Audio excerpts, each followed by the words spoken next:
What up, man? How y'all doing, man? Welcome to this Ain't for Everybody. It's running, you know how we be. We getting better. Sal, man, how you doing? What's up? I'm coolin', man. You already know, man. In the building, man. You already know. We do a lot of talking before time. Yeah. You be moving so much. You be getting it right on time, like to make it happen. Like we get it done, though. Mm-hmm. We definitely get it done, man. We definitely do. What's up, man? Welcome to This Ain't for Everybody, but it might be for you. You heard me? You know what I mean? It was the podcast where we we talk about everything that's going on, man. Anything that's out there that we deem valuable or valuable or whatever, we will talk about it. We will bring it to life, give our point of view. You know what I'm saying? We streaming on YouTube right now. We're gonna be on Instagram and Facebook. We're gonna be live on Instagram, but we streaming on Facebook and YouTube. We prefer y'all to come on YouTube. You heard me? You go put the link up right quick for y'all to come to the YouTube and check it out. You know? Yeah, I'm about to go live on Instagram right now. Mm-hmm. Let me see. I'm gonna post that in the chat. I see the organized thing page. That's what we're gonna live on. Yeah, we are live on that. I'll send us live on there. So we stream live on the Organized Thinker page on Instagram. We stream live on the Organized Thinker page on Facebook. The Real Easy Money page. Sean Hall, I got to get your page so we can stream live from your page too. Mm-hmm. We're gonna stream live from all the pages. Make sure we go live right here. I'm going live now, so when you see me go live, come on. Mm-hmm. Hey. I'm live. Send me a request. Easy Money? Yeah. All right, you on there, right? You coming right here. You hot. You got me in the building. Get your...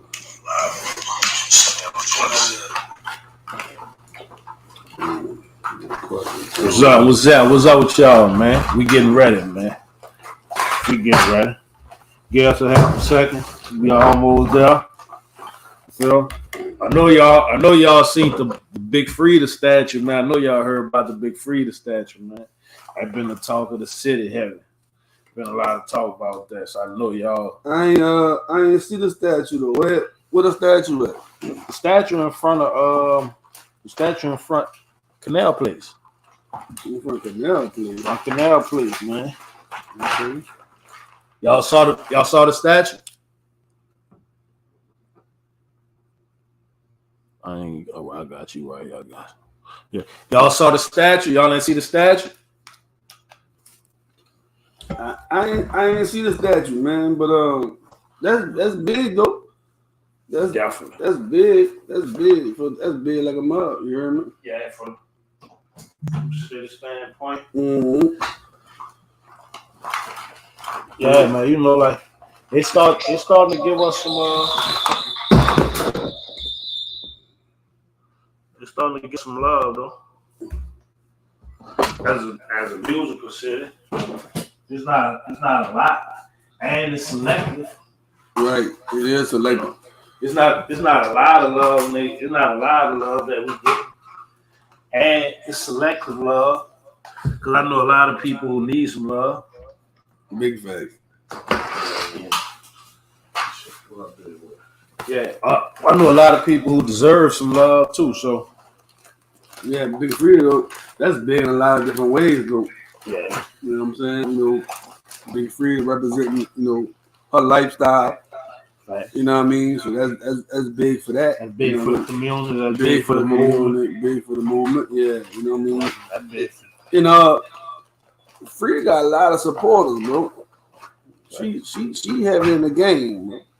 You know what I mean? He been moving. She have it in the game. TV shows, everything, like, you know what I mean? So like that's big though, but it's really to celebrate her, her accomplishments. You know what I'm saying? So like she been like making major moves like for a minute.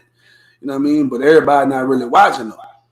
You feel me? Everybody not really watching Frida, like, you feel me? But like I don't know, you probably because you in the music industry. Yeah. So you, festivals and shit. Right. Yeah. Frida be having some shows, man. Like right. I'm talking about and making some nice change too. Like, You hear me? Like I don't know everything, you know, she's doing. Yeah, nah, that nigga been moving for a minute. I already know. Fucking right. Hold on a second. I need to pull the statue up. I want you to see the statue. All right, you got the statue. Yeah, I didn't even see the statue. Hold on, y'all. I'm working on this. I ain't even know it was. Bear with me, y'all. I think I got this right, so we about to see. I'm about to pull up the statue right quick. I ain't know it was not even in the works. Yeah, me either. It was I thought I downloaded. Where you at? Oh, I know where it's at. I'm tripping. They ain't let me pull it up. I can't pull it up. Let me see. I might gotta go a different route. How y'all feel about the Big Frida statue, man? Y'all saw it? Like I said, I ain't see it. You hear me? Oh, that might be why. No, I can't pull it up. Oh, I'm gonna pull it up right here.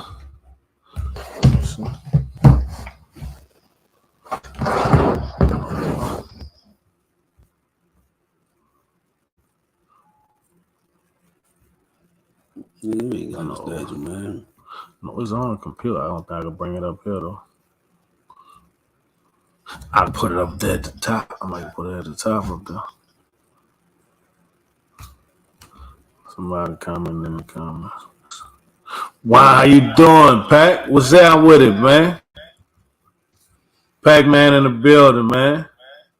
I saw Tap today. I told him you holler, man. He told me to tell you what's out, man. That boy been on that boat. He be on the boat with Spitter. I don't know if you met Spitter. Me and Spitter was running when we went down the walk when I was in Cajun 1. Real one, no, they out there on that boat together. I'm trying to pull this big Freddy statue up, man. Hold on. I don't know if I can get it though. That thing gotta be a video. I don't want to mess no shit up. Yeah, it ain't happening. I can get one. I'll show you. I'm gonna show you though. Yeah, I ain't see it though. You hear me? I ain't see it. How y'all living, man? Welcome. Thank y'all for joining us right quick. You hear me? Hold on. It's easier. A baby tech genius guy. Tech genius. You hear me? He be trying to do everything on this thing. You hear me? I pull it off. What's up? All right, boy. They might can't see it. You can see it though. Can't be open. Whatever. Dang, that's a statue? That's a statue, see? Oh. That's crazy. In front of Canal Place? You see? That's crazy. Shout out to Big Frida, man. Shout out to Big Frida. What did it look like? Though? Shout out to Big Frida. I don't know. What it look like though? Yeah, I don't know. I don't want to say you look dead, but the statue look like a dead person. Like, man. But shout out to Frida, man. That's big moves. Like, if y'all ain't seen the statue, y'all might want to go check the statue out. It's worth checking out. Oh no! Like they got Frida ready to go to the coffin or something. Like, you hear me? I don't know. I don't know who did that statue. You hear me? I'm about to pull it up so I can show y'all on the screen. It's gonna bring me on somebody to TikTok. But that's big though for the city, man. That's big. That's definitely big though. That they paying attention to New Orleans. They paying attention to Frida music. They paying attention to Frida, but he still represent New Orleans music though. But they paying attention to Frida. They ain't down here checking for New Orleans music like that. They paying attention to Frida. Because Frida on a different platform. Frida, you know, she got a whole other community behind her too. Like, you feel me? So, and you know that's big right now. You know what I mean? That community is big right now. Like, you know what I'm saying? And don't ain't no slight to them or nothing. Like, it just, you know what I mean? It's big right now. So whatever they got going on, they try to highlight that. And Big Frida a big part of that. You know what I'm saying? Especially coming from New Orleans, it's a big part of that. You know what I mean? So, but that statue on look right though. But shout out to Big Frida for the statue. And remember, it came a long way because, you know, at one time everything was segregated. You feel what I'm saying? So, you know, like part of New Orleans was knowing where you could go and where you couldn't go and where your boundaries was at. You feel me? Like a lot of people, like, you knew that you didn't go past the third set of yellow cones in the French Quarter. Like, back, real talk though, you know, like at a certain point in life, like you knew, like that was respected as their space, like, you know what I'm saying? So you didn't go past the third set of cones. And I knew that because I got gay people in my family. You know what I'm saying? I got gay homies and shit. You feel me? Like, so you knew, like, the third set of cones that block past Chris Owens, don't go past that. Like, that was, you know. Well, I do about a 10th block. You hear me? It's the 10th block. Don't go past that 10th block. All right, see, we do the third set of cones. But look, and if you notice, when you going down there, you know, when you going down there, it get dark. Like, it used to. I go down there, and it's not the same. It's not that no more. They got it in past the third set of cones now. They got like 2 more clubs till you get to the back. I think the last one, like, might be Bourbon Heat or something, but that club be turned up as an upstairs balcony. You feel what I'm saying? But it ain't. You gotta remember, it's not the city not how it used to be where everything's segregated like that. You feel what I'm saying? So it's like the third set of cones knocked down now. The third yellow cones is knocked down. Like, I knew about the 10 block. That's all I knew. All that's mingled in now. I knew about the 10 block. You hear me? And it's like, you on this side of the street, if you cross over, it just get dark. Like, it just like it's something like, that ain't where you want to go, homie. Like, you don't want to go down there. Like, ain't like that no more. You know it get dark because, like, I'm talking about, like, instantaneously. Like, it just like, it go from light to dark. Like, you're like, once you cross the street, it's dark. Like, and you looking 10 feet away and it's light. You hear me? Like, I'm like, man, what they got going on back here? It was different. You hear me? It was different. That might have been what was taught back then. The city could have did a better job on the statue. Yes. Who did the statue? I don't know. That would need to be figured out because that wasn't like a good depiction. Like, just the statue, like the representation of it, like the way it looked, it didn't look lifelike. Right. And it looked like dead. Like, it kind of looked like a wax museum type of. I seen wax museum still look lively. That wasn't. Ain't it. That wasn't no. You know what I'm saying? That looked dead. Like, that statue looked dead. Like, you know what I'm saying? But shout out for getting the statue put up. Like, you feel me? Maybe they can go back later or something, make it look a little lively or something. But do a little more work to it or something. But yeah.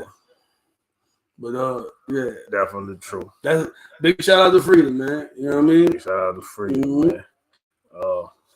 Freedom from Josephine, you know what I'm saying? You round up. I grew up around. Yeah. I don't remember around that. Yeah, freedom from Josephine, like, for real. Mm-hmm. Yeah. Well, you said the statue looked dead, so we're gonna talk about some people who died. You know what I'm saying? We cross over there. Long live Jerry Springer, man. Man, look. Long live Jerry. Look, dog. Man, look. When I heard Jerry died, and look, I don't know. Everybody back then watched Jerry at some point. You hear me? Jerry was must see TV, especially when he started with the fights and everything coming on that thing. It was TV change. Yeah, TV change. TV. You know what I'm saying? He brought Ratchet to TV. Yeah. Jerry brought Ratchet to TV. Yeah, like, know, nothing. I don't know if nobody was bigger than Jerry, dog. Let's be real though. Look, when Jerry first hit, right, at what, 4:00, everything stopped. I don't remember the time. I want to say it was 4. It was either 4 or 5. At 4 or 5, everything stopped for Jerry. But Jerry was on and popping, and everybody. front row seats, like you hear me? Because look, I used to tune in, like you know what I'm saying. I want who about to fight this week, like you hear me? Because you know it's gonna be a fight. Yeah, every show, like it's about to be a fight, like you hear me? Thanks. Somebody about to go, whoever about to come on there, they about to fight, they about to go down. You hear me? I mean, after a certain point though, it started being like scripted almost, like. No, when it first started, hold on. Jerry fights was different. Right? No, when it first started, it was real. Like especially like the first one, it was real. Later on in the season, and you know how long Jerry was on TV? Man, like 30 years. Like 30 years. Look, dog. he was so big. His security guard got to show Steve. off of that. Shout out to Steve. Yeah, man. Steve Wilkos got to show off of that show. Shout out man. to Steve. You know what I'm saying? Yeah. Like if Steve was. His show was big too, just because of Jerry. Like, you feel me? No, you learn Steve whole personality from the person who break up the fights. Mm-hmm. Like you learn Steve personality to know Steve, know how Steve moves. Mm-hmm. You know what I'm saying? Like Jerry was really a big part of the culture though. Jerry what up, Dream J? You hear me? Jerry came flip the whole. Yeah, Jerry flipped the whole script, but Jerry had that thing popping. I'm talking about I used to tune in, because I knew it was going down, and I just tuned in just to see it go down. Like I ain't care about the story. I ain't care about the storyline. Nothing. I want to see who about to scrap and how they about to do this. Here. Like you hear me? Like it was live like that. Though. Like Jerry was live, man. Like shout out to Jerry, man. I know he passed away. You know, rest in peace. You know what I'm saying? To his family, condolences and all that. But Jerry changed TV, bro. Jerry was the first one to bring like you said, bring ratchetness to the TV. So everybody else right now, they got all this ratchet stuff going on TV. They got it from Jerry. They got that off of Jerry. Was first. They got it off of Jerry's spirit. You hear me? Like, you know what I'm saying? What up, Herb Cope? You feel me?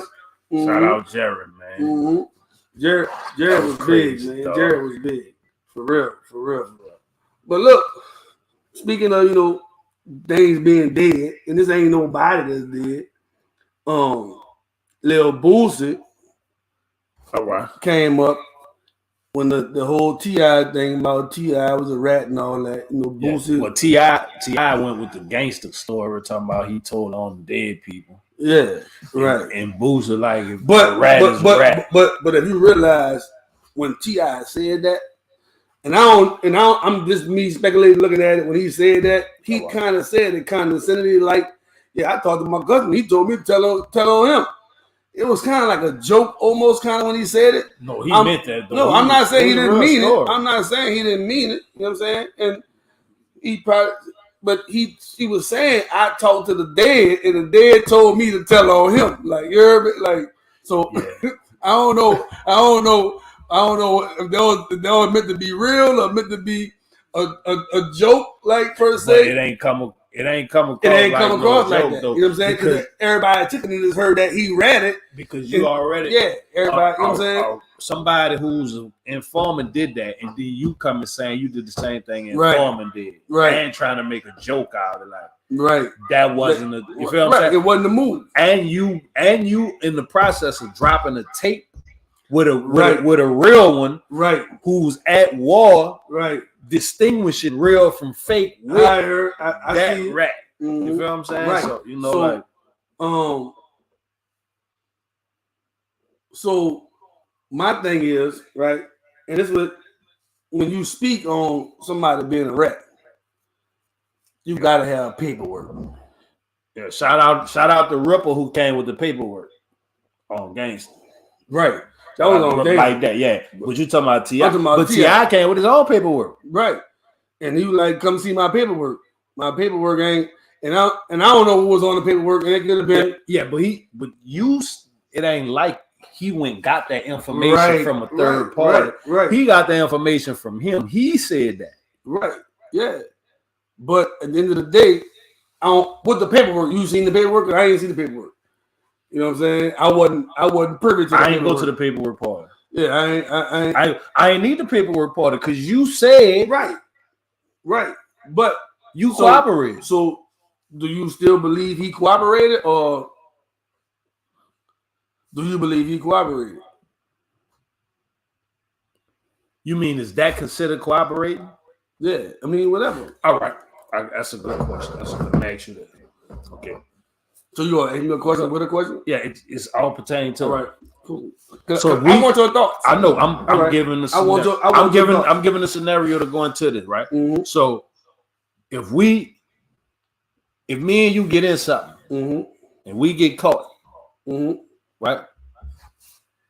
If me and you could figure out a way to wiggle our way out of that situation, playing on them, is we wrong? If we can wiggle our way out, yeah. Without telling on nobody, getting nobody in trouble, we could bullshit them and get our way out there. Without saying that, and we in on it together on the whatever move we about to run. Right.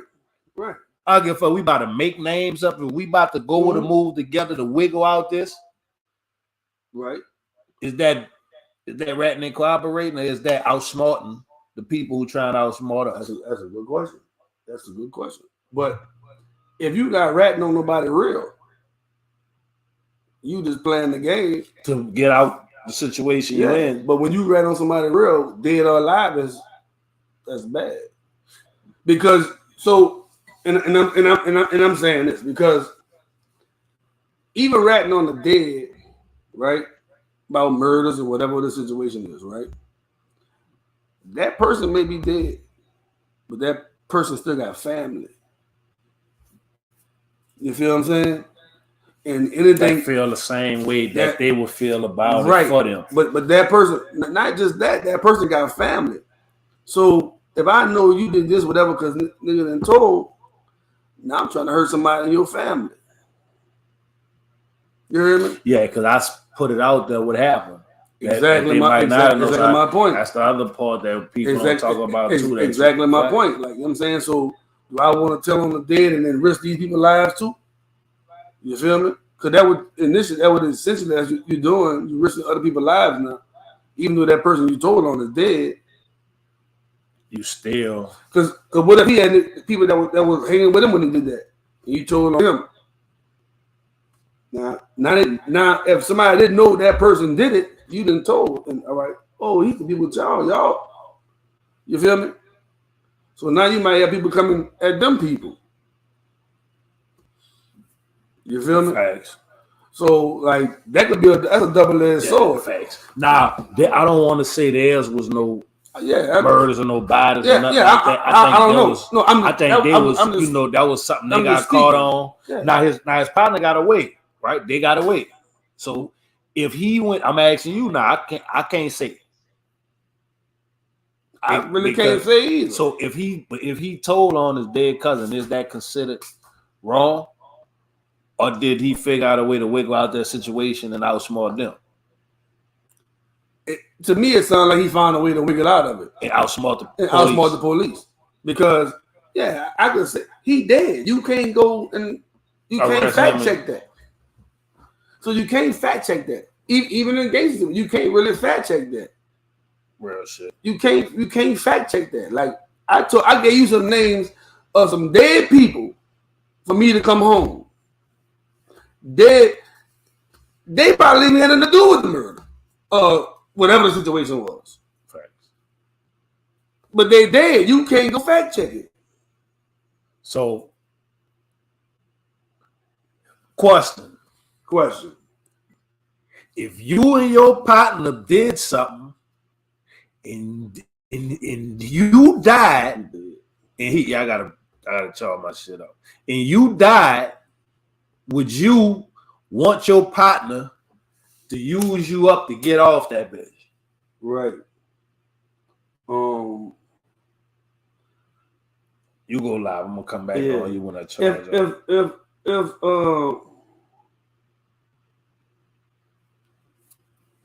I'm dead. Yeah. If me and you get some shit, I'm dead. Get away, boom, and you don't make it, boom, and I can use you to get it off. I'm dead. Come on, homie. Get out of that bed. Come on. Get out of that bed. Come on. What you gonna sit in jail for? You can put it on me. I'm dead. What, they gonna take me to jail dead? I can't go to jail. You can come home. Right now, my dog said go with the move. I'm just saying. My homie told me go with the move. Go with the move. Use me up. Go with the move. Right. Go with the move. You feel what I'm saying? Like I'm dead. Move. So if me and you did something, I'm dead. Move. Go with your move. Come on. You still on the streets. Come on, man. Go with your move because you can't do nothing for my family or your family. I can't. And I need you to come home and take care of you and me. Like, yeah. So come on. Tell them I'm dead. Tell them me up. Use me.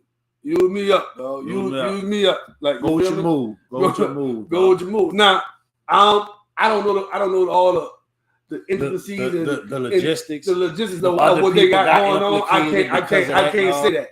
I'm saying if me and you did something, I'm dead. You got caught up on it. You go with your move. All right.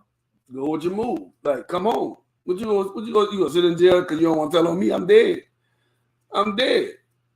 Now, if I'm living, you tell we got it's a different story. It's a different story. Like, it's a different story, man. Like, you know what I mean? But if you can use me. Come on. You know what I mean? You got your family, you got kids, you got, you know what I mean? Use me, dog. Like, for real, use me. But to bring it back, so Boosie said they wasn't doing the album no more. Yeah, he shelved the album. I shut that down. I came up play. He playing rap games. I shut that down. And then he was like, why would you do this knowing, why would you even come out and say this knowing we got an album coming out? This something that nobody knew about for 20 years damn near. You gonna wait till right now. You gonna wait till right now. When this bitch on fire. We got an album about to come out. That bitch. We got an album about to come out, and you gonna tell the world you snitched on somebody. That ain't cool. Why I'm at war with a nigga for ratting on somebody. Right. And he in a big war. You know what I'm saying? He ain't no real he's in a big internet war. Right. With somebody about ratting. Right. And you come out and say, yeah, I ratted how he ratted. Right. But look, Sass, what up, man? But look, right? So Boosie, he shelved the album. But since then, they done made up whatever the situation was. I don't know if he found out he didn't rat, whatever. I don't know the logistics. Okay. But they made up, right? They made up. All and now they about to have a reality show come out before the album. So Boosie said the album will still come, but they're doing a reality show first. So I don't know just a reality show or whatever. I don't know if they're gonna have them on there. They gonna have a reality show with Like I don't know if they're gonna use part of that as they got controversy built up with. Oh, they got controversy, they got content, they got everything going on. Don't get me wrong. Like I love T.I. Like you heard me? Like I remember when T.I. came out with his first album. And he was playing the devil in himself. He was talking to the devil and all that in his first album. Like, you hear me? That's how long I've been rocking with T.I. Like, you feel me? All right. So, like, I mess with T.I. You know what I'm saying? But, so now, they made up. They got the reality show coming. And then Boosie said the album isn't worse. They talking about the album again. Now, do you think he spoke too soon? Saying shut everything down, I stand on this, I do all that. No, he's supposed to stand on what he's standing on, because you gotta remember.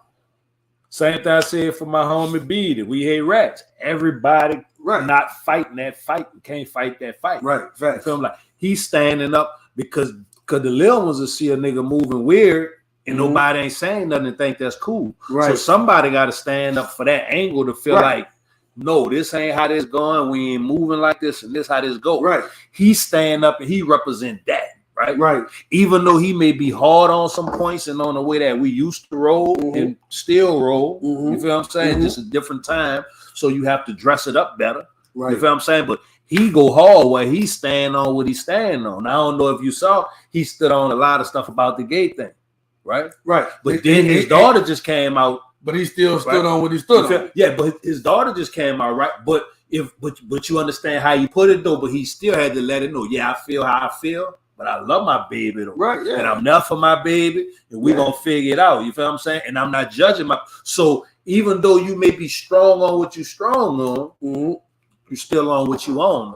But I don't think so much as he's supposed to stand up like that and shine up and move like that. He's supposed to stay standing. Facts, big facts. So look, I think he had more of a problem with how old that boy was, Dwayne Wade's son. All right. And it was point. more like y'all pushing this stuff for fame or something or whatever. I don't know what they using it for. No, I felt it was the point of he's still a baby, right? So you still think the way you thought when you was 15? No. So they feeling like one day he may not think like this, right? Mm-hmm. So he just saying, but they pushed him. They pushed him all the way. They just saying, he was just saying, get a man a chance, right? Mm-hmm. That if he change his mind, he can still change his mind, right? If you cut it off, he can't change. He can't never change his mind no more. And maybe he didn't have a good way of articulating that message and that fact, right? But I just feel like that's what he was trying to say. Like, don't cut it off where he can't never change his mind, right? And he's stuck here. Now see the way his daughter came when she was 21. So when she came out, yeah, fact. She was older. She was an adult. She could make her own decisions. But you could kind of tell, though. Yeah, you could tell. You was able. But you knew. She just didn't know how to. She just didn't say it. She then came out. However, she was 21 before she stated it and said it. She was an adult. Before she felt comfortable. She was an adult. Before she not saying stated. Before she felt comfortable. Right. Big facts. That's saying it. Mm-hmm. You feel me? Like she felt comfortable. She was an adult. She was able to make her own decision. Whatever. This boy was what, 11, 12 years old?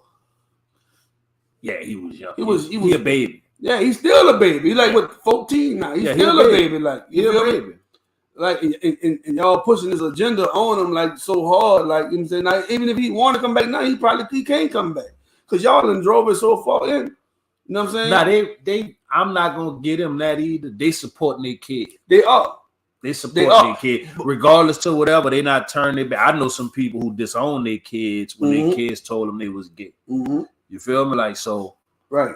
You know, like I saw people get treated different because of their sexual preference. So, right, you gotta respect them standing behind their kid. You feel what I'm saying? But you gotta remember. I just feel like from what I see, like a lot of times I just saw it get reversed. I just saw some kids that I thought was going to be gay, right? And then they get in the right setting that they're able to see the way that it go, and it curve them back where they come back where you was like, oh, I thought he was going off the cliff, and he didn't, and he came back and was a man, and some that came back and was a woman that you thought maybe they was gonna, you know what I'm saying? Like, but this time, like.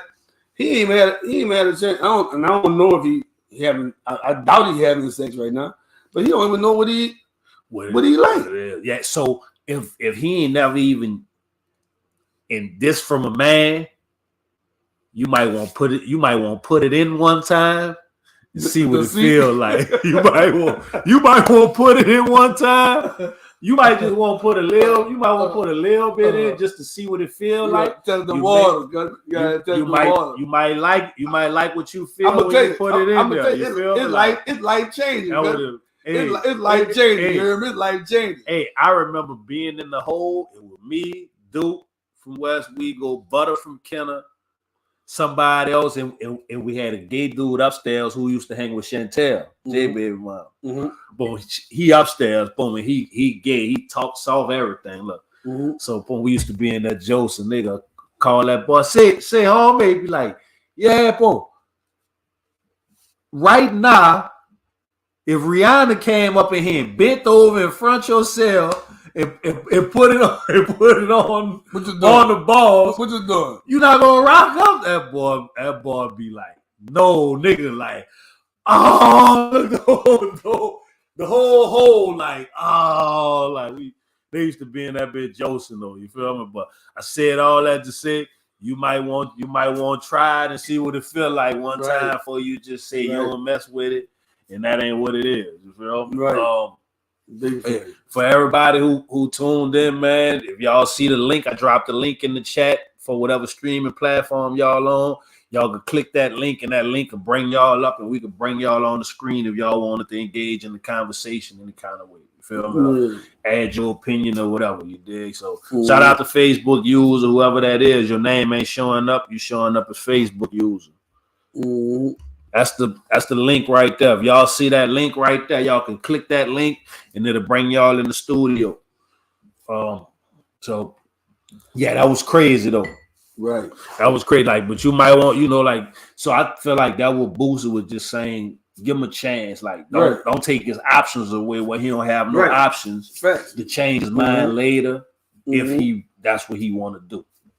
And man, look, Boosie one of the last real one left, dog. Because he speak his mind and he stand for what he stand for.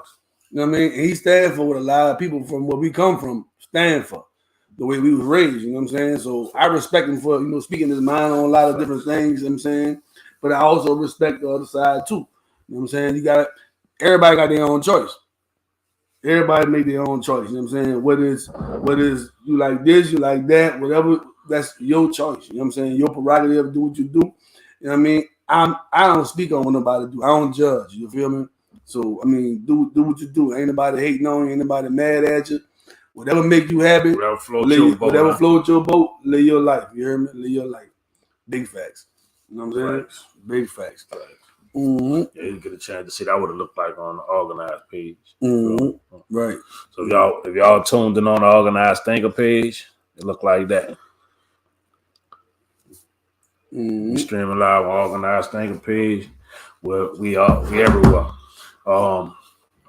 Let's go to another topic, man. Let's cross over a little bit.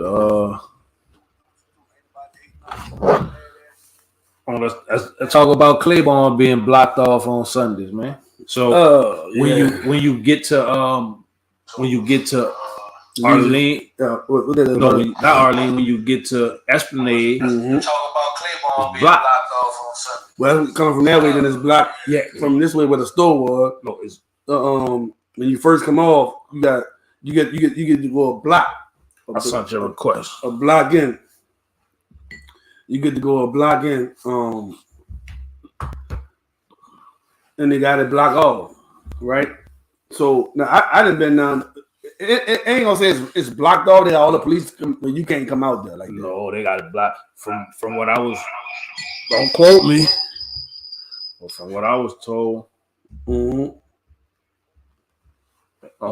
quote me. But from what I was told, I'm just going off the quotes that I heard.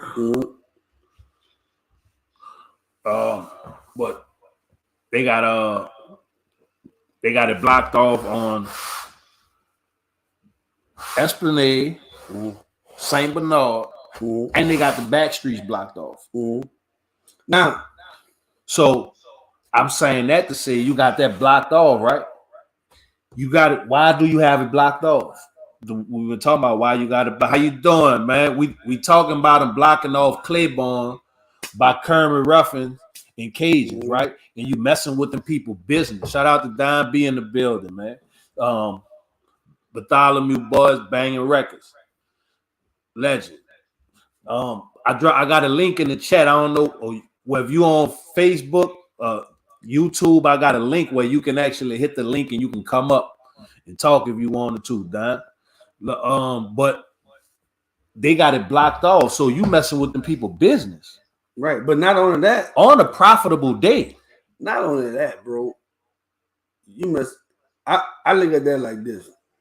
Like, what's the purpose of you stopping that? You trying to stop the blacks from partying, but because letting everybody else do them. Anywhere else, they got large gatherings of all these other people. You're not blocking that. Yeah, you letting everybody else do them though. Sunday is Sunday, and this is what everybody go like. This is a tradition right now. Like this is a city tradition that everybody know on Sundays you go there, right? It's not. I don't hear about a whole lot of violence like that right there. I'm not saying that they don't have any. You feel what I'm saying? But you messing with people business though, right? Right. But then you're gonna want your money, you're gonna want your taxes, you're gonna want everything else you want. But you blocking off traffic, right? And you running customers. We right here to get customers. Right.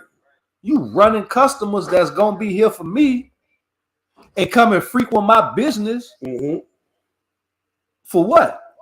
Is that a situation that we hurt ourselves with?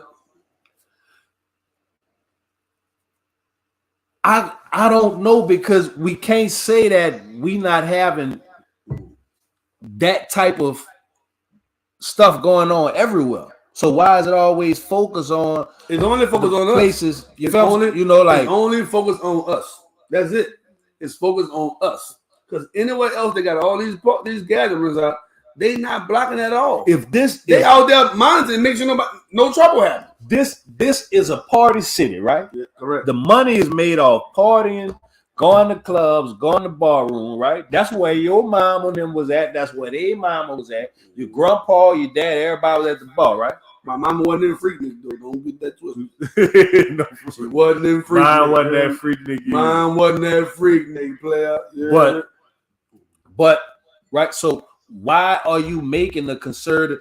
I'm trying to figure out why they making a concerted effort to stop business that's going on right there in that block. Like it's because they making that a priority to stop.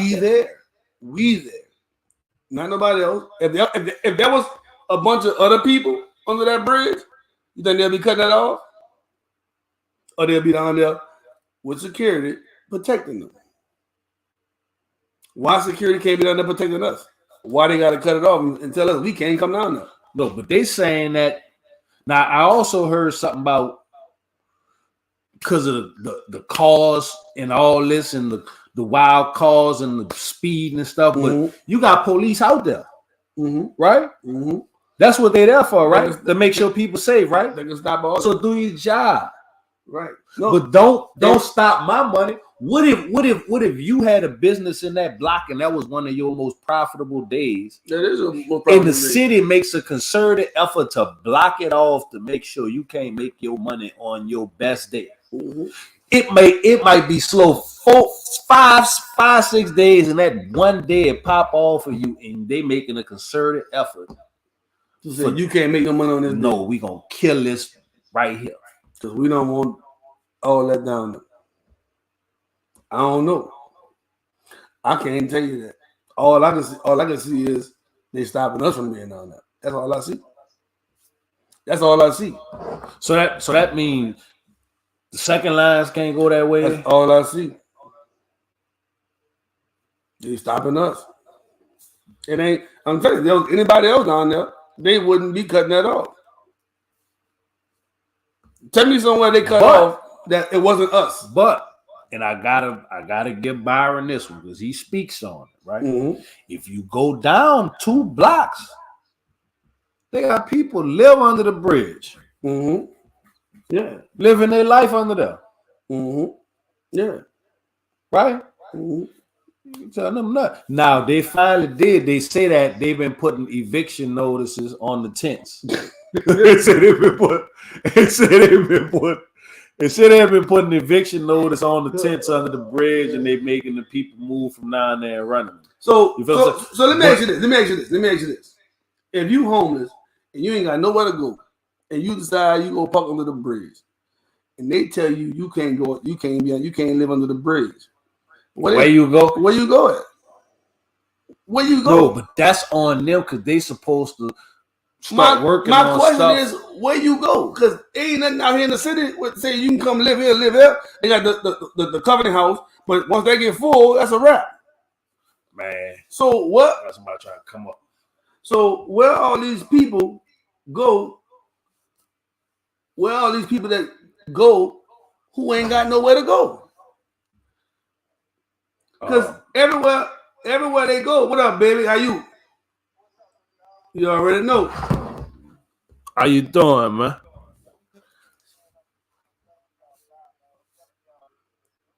We love you for joining in, bro. We love you for joining in. I'm about to send a link to you to get you on here. Like we running in 2 places at once, so we gonna run a link to get you on there too, so we can pull you on both of them.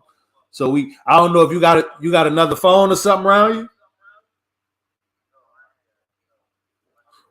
You send it to that phone. I know I'm about to send it to the phone. You gonna send it to your phone where you can come up on the YouTube, and we can bring you on the big screen on the YouTube. We gonna bring you on there.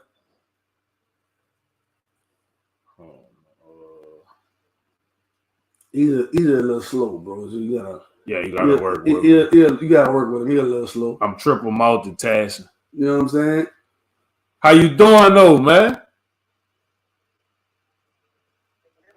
Yeah. See, he came. He could out of here. Yeah. Look, I got to turn. Yeah, I got to turn time. down. I got to mute it. You hear us now? Yeah. We had to turn the phone on. If I'm gonna bring you on the YouTube where you can talk free. Yeah, you could talk. You can see us and everything. Hold on. He about to send a link to your phone now.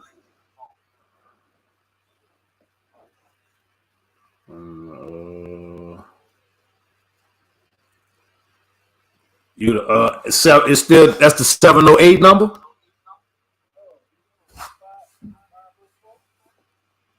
Oh.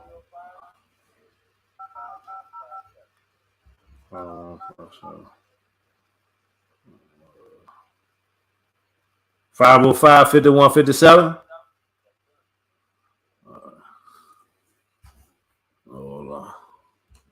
What's up? What up with y'all, man? Hold on, I'm about to come read your comments in a minute. I'm trying to send this link off right quick to Don, man. We about to pull Don up here.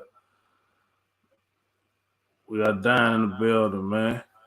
If y'all don't know who Don is, man, that's Dave Bartholomew's son, man. The legendary Dave Bartholomew. /SEGMS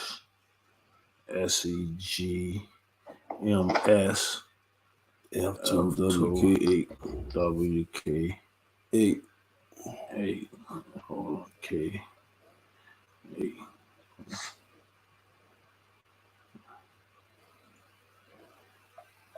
I fucked that Check up. You messed it up? Yeah, hold on. Wait, not that one, not that one. Hold on. I fucked that up. Everybody gave it. Stop.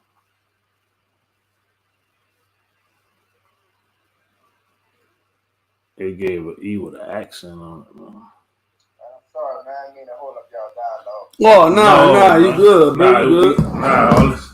Yeah, but you should have a link now. Yeah, the link should be coming. So yeah, man, like they making a collective effort to block off those 2 blocks. Like, you know what I'm saying? Like, you got too much going on in your life to actually be sitting there spending time trying to stop these people from making their money. Like, you feel me? Right. Like, you making your money, stopping them from making their money. Right. You feel me? Right. Like, that don't make sense to me, man. We were talking about that the other day, boy. If I had a spot down there, I'd be hot. That's how I look on YouTube, y'all. On YouTube. Shout out to everybody in the building, man. Let's see what's going on there. There's some love over here in the comments, man.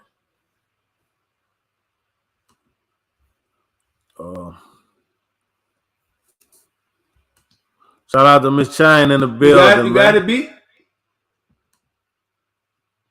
Shout out to Miss Chine in the building, man. What up, China? Shout out to Cuz in the building, man. You got it, B? Man, we've been talking about it a little bit, man. We talked about, I don't know if you saw the big Frida statue, man. They got a big Frida statue in front what you call it? In front Canal Place. You gotta go check it out, though. It was a good look to give, New Orleans person the statue, but they messed the statue up. They got the statue looking super crazy. We talked about that. We on Claiborne right now. We talking about Claiborne, man. How they blocking Claiborne off though, man. Like they messing over Cajuns and Kermit Ruffin. Like they making a collective effort to make sure them people ain't getting them and making their money. You feel me? Like I don't understand how that go and what would make them think that was cool to just feel like they just gonna stop them people money. You feel what I'm saying? Like. But they doing it. You feel me? Like, and ain't nobody saying nothing. You feel what I'm saying? So that's why we got to talk about it in conversation and have the dialogue about it, so the word can get spread. Maybe people who do have certain people ill or can actually say something will say something. You dig? But that's not cool, though, man. You feel me? Especially for black businesses, because it's hard enough to sustain black businesses, create black businesses, and get them to be what they supposed to be flourish, and work at a high level. Yeah. You feel me? So, and that's one of the days where it's supposed to be working. Like, you feel me? And they just cut all that off. Like, you cutting a person's best day off. Like, you feel what I'm saying? So that means you telling me I can't do business right here. So that means you need to be cutting down some of my taxes or something that I gotta pay if you stopping my revenue on certain days. That's probably my best days. You know what I'm saying? Like, big facts. That's not cool, man. Big facts, dog. You know what I mean? But he came up. B came up. Nah, I'm looking for him. Not yet. I gotta check to make sure you got it right. Let's see.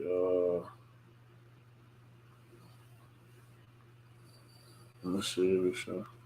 Make sure I gave him the right one. Yeah, you gotta go through the steps. B, you gotta go through the steps right quick, bro. Yeah, then I gotta go through the steps. Yeah, in fact, you said like Rosewood and Tulsa all over again. Yeah, but let's see, you're doing something wrong. Yeah, but that's still not cool because this ain't no other races doing this. Like, this is it's only us. It's our city. It's only us, bro. You feel me? I don't know if they got something personal going on. I don't know if they got something personal going on because of the whole impeachment thing and all that. So, oh no, I sent them something wrong. I might have sent them something wrong. I don't know if it's because of the impeachment thing and they got something personal going on. So that's how they getting back at them or something. You feel me? Like, whatever it is, though, man, like, they shouldn't be using the people as a scapegoat. You're missing F2. F2. It was F2. 2. Right there, yeah. That's what he's doing. He's stuck coming in. That's what he probably thinking he tripping. Mm-hmm. Yeah, but they out there bad though, man. Like, you feel me? Like, they messing with livelihood. Like, you feel what I'm saying? We gotta stand up for our black businesses. You feel me? Like, this ain't about relationships. This ain't about who you like. This about right and wrong. You feel me? So, yeah, that ain't how that go. You feel me? So, big facts. Hopefully they'll do better in the future. You feel me? Like, and just step up and do what they're supposed to do. Now, somebody in the comments said, did we bring this on ourselves? You know what I'm saying? And I want to say they're talking about the violence that's going on. The energy that comes with it. The energy that comes with it, right? Now, you got to think, New Orleans is a small city, and you got a lot of beat going on. You feel me? However, when on that Sunday, everybody down there. So does that create the reasons why they want to cut that off? You know what I'm saying? To keep all that out of there, or you feel me? So yeah, it definitely could be. How you doing, man? I'm here, baby. What's happening? I'm cool. We cool. Turn your phone sideways so you can get the wide view. There we go. There you go. You in the building now. How you doing, man? Man, I'm doing, bro. Just, everyday struggle for a black man, but I make it happen. You can't get around that, dude. You know what I'm saying? You're gonna be black the rest of your life, you hear me? Yeah, well, look, but you know what? I ain't worried about getting around it. I just do what I gotta do. Yeah, facts. And if we all had that same mentality, bro, we'll be a lot further. You hear me? Yeah, absolutely. It's a lot of that stuff with stuff with home. You know what I'm saying? Right. So about, you know what I'm saying? Stuff with home. You get that home. If you get that home foundation, you pretty much be all right. You know what I'm saying? Right. as a black man anyway, you know. Yeah. We need But that foundation. you gotta think too, where most of us come from, that foundation ain't built. You know? Yeah, yeah. You know, it's I, you know, I'm the type of person I hate to talk about the problems because I like to solve stuff. You know what I'm saying? Like Right. talk about problems for to next year.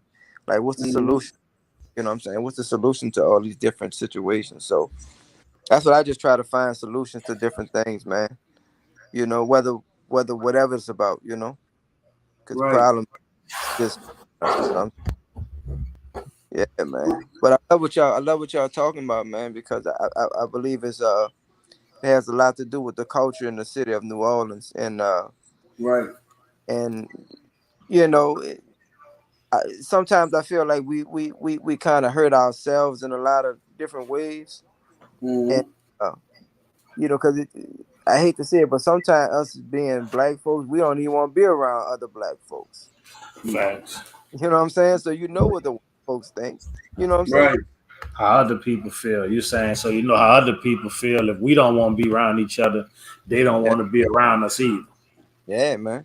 So And you got to understand it though. Like I mean, because it's a lot come with a lot of us being in one place. There's a yeah, lot come with that. It's a lot come with that. You got to be on guard, on point most of the time, making sure you know watching your surroundings because you never know what's gonna pop off. With you know what I'm right. saying? So you got, I mean, so like person like man, to be quite honest with y'all, bro. That's the reason why I don't really go around a lot of that shit because I don't have time to be over and over watching my surroundings. Got to be worried about this. Got to be worried about that. You know, I like to be comfortable. You know, and when I feel when I'm out of my comfort zone, I be like, man, you know what? It's just best for me to just stay away from this type of shit. Cause every time I try to go around and shit, ain't something always popping up. Like, man, this shit here, bro. Just like, and it's crazy because you want to be around your people. Like it's yeah, crazy.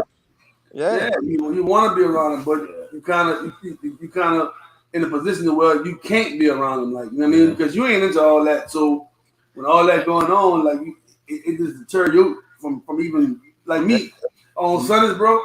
Easy to tell you what I'm doing on Sunday. I'm inside watching the games, bro. Not Yeah. te- but tell me this though. If we so should we be making collective efforts to make sure we safe? You feel you know like we just threw a show, right? Mm-hmm. One of the main priorities was we need to make sure security right so we can make sure everybody that we love and everybody in there is okay and Right, protected, right? right. So is that should we have that much more what's the word I'm looking for?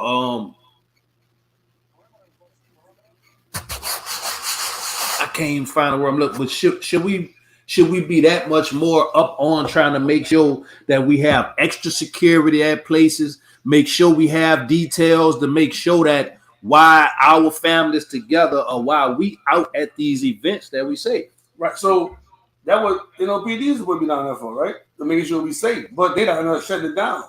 And like I said, they only shut it down when our people are out there. Anywhere else, You're not playing with them people money. you ain't playing with them people. So how you feel about them playing with them people money? Well, I mean, we know off top that ain't popping. I mean, that's why the French quarters is like it is. You know what I'm saying? They ain't gonna never shut that down. They might shut a couple of blocks down where we can't go drive down them or walk down them or something like that. But you It's know, gonna be open 7 days a week, yeah, it's gonna be open. and you're gonna have access to it And 7 days a week. now and most stuff happening in French on Bourbon Street than under that bridge. See again? Fact, Most fact, stuff happened on Bourbon Street than under that bridge. fact. Oh yeah, yeah. That's Because fact. there's more people intoxicated. Mm-hmm. There's a whole lot more things going on under that on Bourbon Street. People out there hustling. You know what I'm saying? Right. Just I mean, Bourbon Street ain't nothing but a hustle. You know, Mm-hmm. whether you playing music out there, prostituting out there, selling drugs out there, Right. fighting out there, pickpocketing out there. I mean, you name it, you can find it on Bourbon. You know what I'm saying? Facts. I feel like on Claiborne, a lot of situations come to like all these cats that's beefing with each other. They feel like a lot of them. First of all, a lot of them feel like they're untouchable, right? The Mm-hmm. second thing is like you beefing with cats. Why are you out there? Well, you know, other cats who out there you beefing with. Why are you going out there? Right. You know what I'm saying? It's like you want to show you hard, you hard chest Charlie and shit. Yeah, And you nigga you knock need to your go ass take up. care of your business. Yeah, You need to go take care of your business. Then come out after you took care of yeah, your business. yeah. But a lot of cats feel like, you know what I'm saying? It is ain't no nigga gonna stop me from going where I want to do and do what I want to do, which people shouldn't. But when you living that type of life, bro, really and truthfully, you can't just be out like that. Right. You You know what I'm put saying? everybody else in the wrong way. Yeah. And here it is, you out there, nigga going off at you, shooting at you. Here they got kids and got shot, innocent people get because you want to be out in the public and you live in fire. Right. You know, it don't go together. It don't work like that. You know, a Fact. real gangsters moving silent. You don't ever even see them like real gangsters. Real tough. Facts. Real tough. Facts. And when they pop out, you know they came out because they came out, did what they needed to do. And it's over. Come back in. It went back in. You hear me? They did it went back in. And just, and I just think like a lot of these juveniles just they're at the point where they ain't, first of all, they ain't got no parents. That start with that. And the second part is like they just don't care, man. They know you go to jail, they're gonna be out 2-3 days. You know, it's reputation. You know what I'm saying? It's how can I put it? It's just something that just happens over and over. You know what I'm saying? Like what I don't care if I shoot somebody. I don't care if I get locked up for robbing somebody. I don't care if I steal a car. Hey, by the time they're out of jail in another week. Right. You know what I'm saying? Right. Unless they're on a murder charge. Mm-hmm. But just like anything else, man, people keep doing shit till they, they're gonna till they get away with it until they get caught. That's the only way you go. You know what I'm saying? And that's in anything, and not just crime, just in life, period. Yeah, you you can get away with it, you're gonna keep doing it. Yeah. As long as you can get away with it, you're gonna keep doing it. What up, Fresh? Fact. Yeah, it been a lot going on, man. Like one of my partners, man, Brett, was driving on like 2-lane carriage or something. They could just pull up and start shooting at him. When was this? I won't say yesterday or the day before. So look, that happened to one of our other partners too. I ain't gonna put his name out. You know what I'm saying? It happened to one of our other partners too. They just started shooting off on him. And he ain't. I know. He ain't riding like that. He ain't doing that. Brett, I'm talking about Brett. It's crazy. Yeah. He ain't moving like that either at all. He a civilian. Right. My dog is a civilian, and they shot at a civilian. You know what I'm saying? Like, I ain't telling y'all panic or nothing. You feel what I'm saying? Like, I'm just saying, be careful. You feel? Right. You know, like, be alert. You know what I'm saying? You like, gotta be alert. You gotta be alert. It's weird. And now it's like you better ride with it than ride without it, because you never know. Like, even though you're not in the game, you still a target.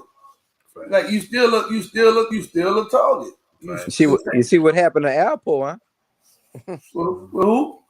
Alpo, I'm talking your boy who killed Rich Porter, went to jail all that time. Yeah. Come home. Think he could walk around Harlem like it's cool.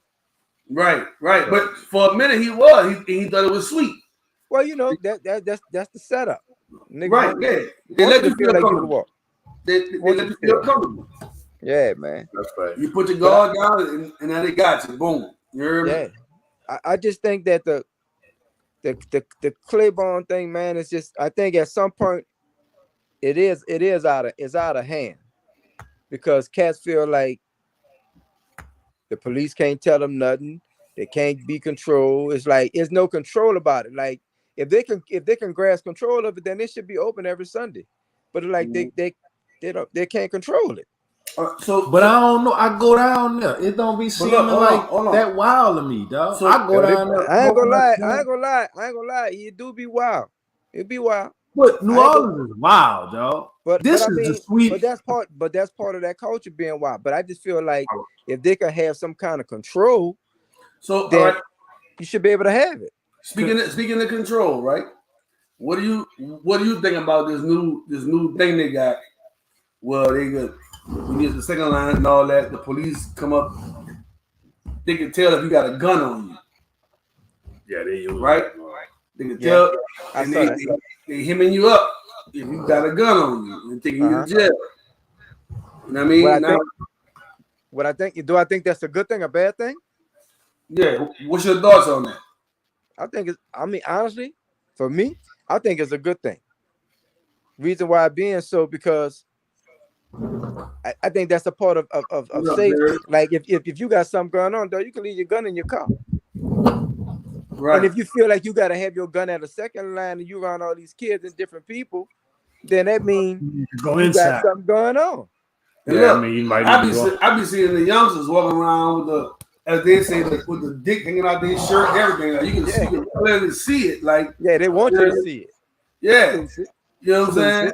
Like they want you to see. They want you to know they got it on them. Like you feel me? So it's like ain't nobody trying to hide it no more. Like they walking around. But think about it. You know, when we was coming up, man, nobody you ain't want no cat to know you got no gun. Well, that mean they got the ups on you. They already know you got a gun. Right. Yeah. That's just stupid. It's just like, you know, people on social media, they really think if you got 100,000 friends on social media, you really think you got 100,000 friends. No, you don't. Yeah, half of them bots and all kind of shit. You got a lot of people watching your moves. Hey, I had a talk with my homie the other day, and we told him, we was like, how we was taught, you ain't running around letting everybody see your gun. Man, no, indeed. You ain't running around with the gun. I don't want nobody to know I got a gun. And if you ever see me with a gun in my hand, I mean, I'm using it. I mean, I'm about to go to work, so you might want to move around, and hopefully, me and you ain't the only two people there when I pull it out.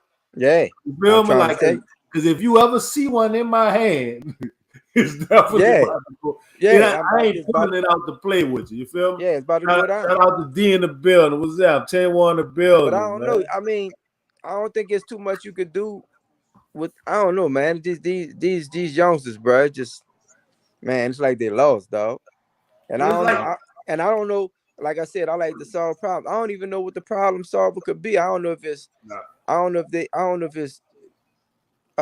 brothers like us taking on roles that's trying to be a big brother to some of these cats, try to guide them the right way, and you know, it's like the OGs need to get that guidance now. Some of them get a guidance, but some of the youngsters won't accept the guidance. Yeah, it's both. They ain't want to. It's both ways. Like they ain't want. No, I mess with them dudes.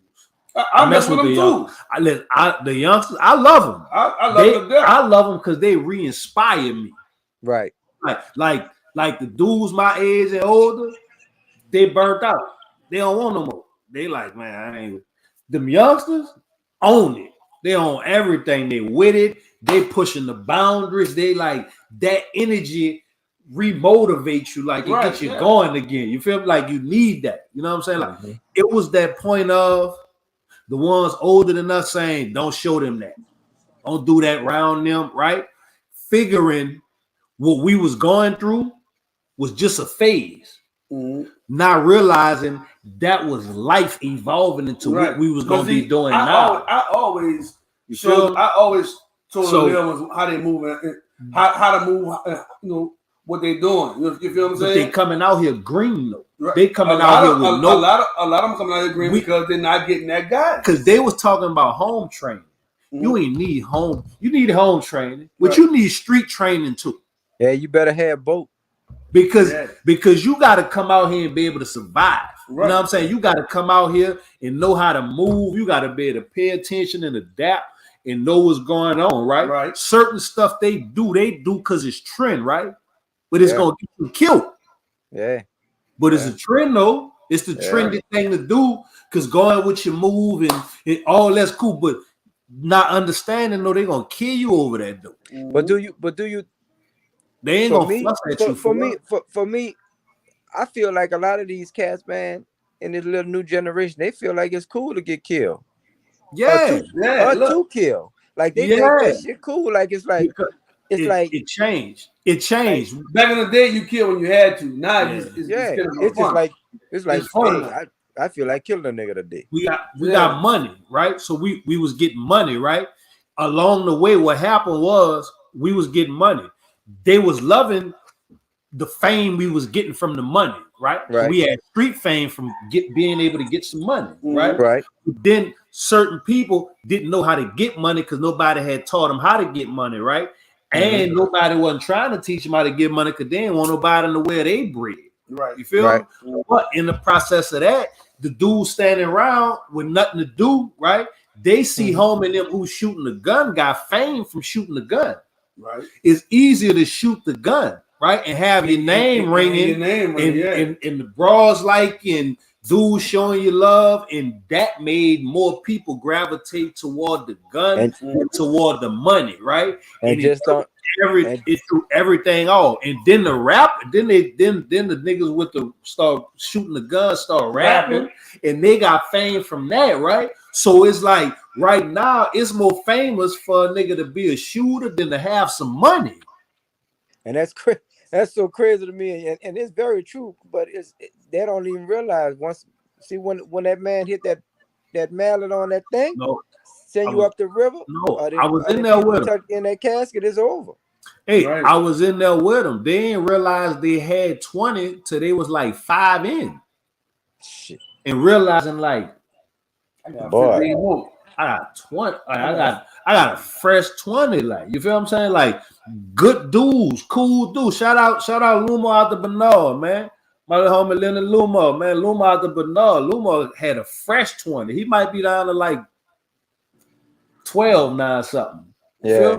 Cool little dude, smoke something. He wasn't doing it for the fan. He just was out there living. But you watch them dudes come in there and be in there, right? Then you'll watch them come in there and they got all the sense. Yeah, boom, because I was doing this. I said, man, how old you were for Katrina? That boy said I was like 14. Well, I said, I said, where y'all evacuated to? He said, we evacuated to Houston. I said, so you jumped off the porch in Houston. Well, whole years right now. He said, I'm 23. I said, you graduated from school? He said, yeah. I said, this your first jokes? He said, no, this is my second jokes. I said, how long you did on your first jokes? He said, I did 3 years. I said, how old you was when you did your first joke? He said, I was 18. So you jumped off the police car, off the porch, straight in the back of the police car, right? Well, I say, how long you stayed home before you did this joke? So he said, man, I was home. He said, I was home like about a year. I say, so really, you really got like maybe 2 years street, but you talking about all the females you done bagged and all the stuff you did. I'm like, you ain't had enough time to do all that. You did that in a year. Don't even know what you life did. What I did, I had a 15-year run. You did that. You did what I did in 15 years in a year. Right. Knock it off. And you been down on this way. You running around. You bouncing around like. Boy, when I counted him up right quick, he was like, "That nigga counted me up." Well, you know what? If I could say this, man, like me and E, we very close. If E is like my brother, even if I don't talk to him every day, I got a lot of respect. Love E to death, man. When E went to did his last little jokes, me personally, that shit hurted me because I know who he is and I know what he stands for and I know what type of man he is. And the most important thing about it that I learned about E, by you coming to the store, I never told him this. When he would come to the store, he always bring his daughter with him and she make sure she was doing her homework in the kitchen. Am I lying? Nah. That mean a lot to me. You know what I'm saying? And when he went to jail, I was just like, man, fuck. His daughter gonna be, you know what I'm saying? Her dad ain't here. And that's the part that bothered me. I'm like, man, it's a fucking good dude, bro. Sometimes we just be in bad situations. But a lot of good dudes get caught in them situations. Yeah, there we got a lot of things get caught in situations. Because he is the type of dude. He try to save people, you know, on account of trying to save himself, you know, whatever the situation may be. And a lot of guys, we need more people like E, like yourself, you know what I'm saying? And the unfortunate part about it, living to be that old. Yeah, because it turned into competition, and ain't nobody competing like we. Like when you, man, I'm out of town, bro. Them dudes in other states and stuff, they together, bro. Them dudes is working together. A lot of beef right now start on Instagram. It don't be no real beef. Yeah, that's crazy. Busting over social beef because it's something media. I have over Instagram, and now it's full blown beef. So Yeah. how you get Instagram beef? I mean, you got to think about this.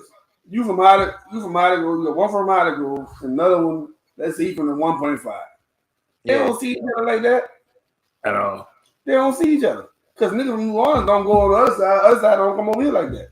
Right? So how they got beef? How you got into it? How you got into it on Instagram? Yeah. You heard? Comments. A lot of it be like that. Comments that turn into real beef. Yeah.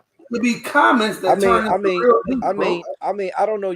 Y'all could tell me if I'm wrong, but I felt like it's crazy because I just mentioned this today to my lady. It's crazy that I was saying I felt like BTY was so talented and gifted.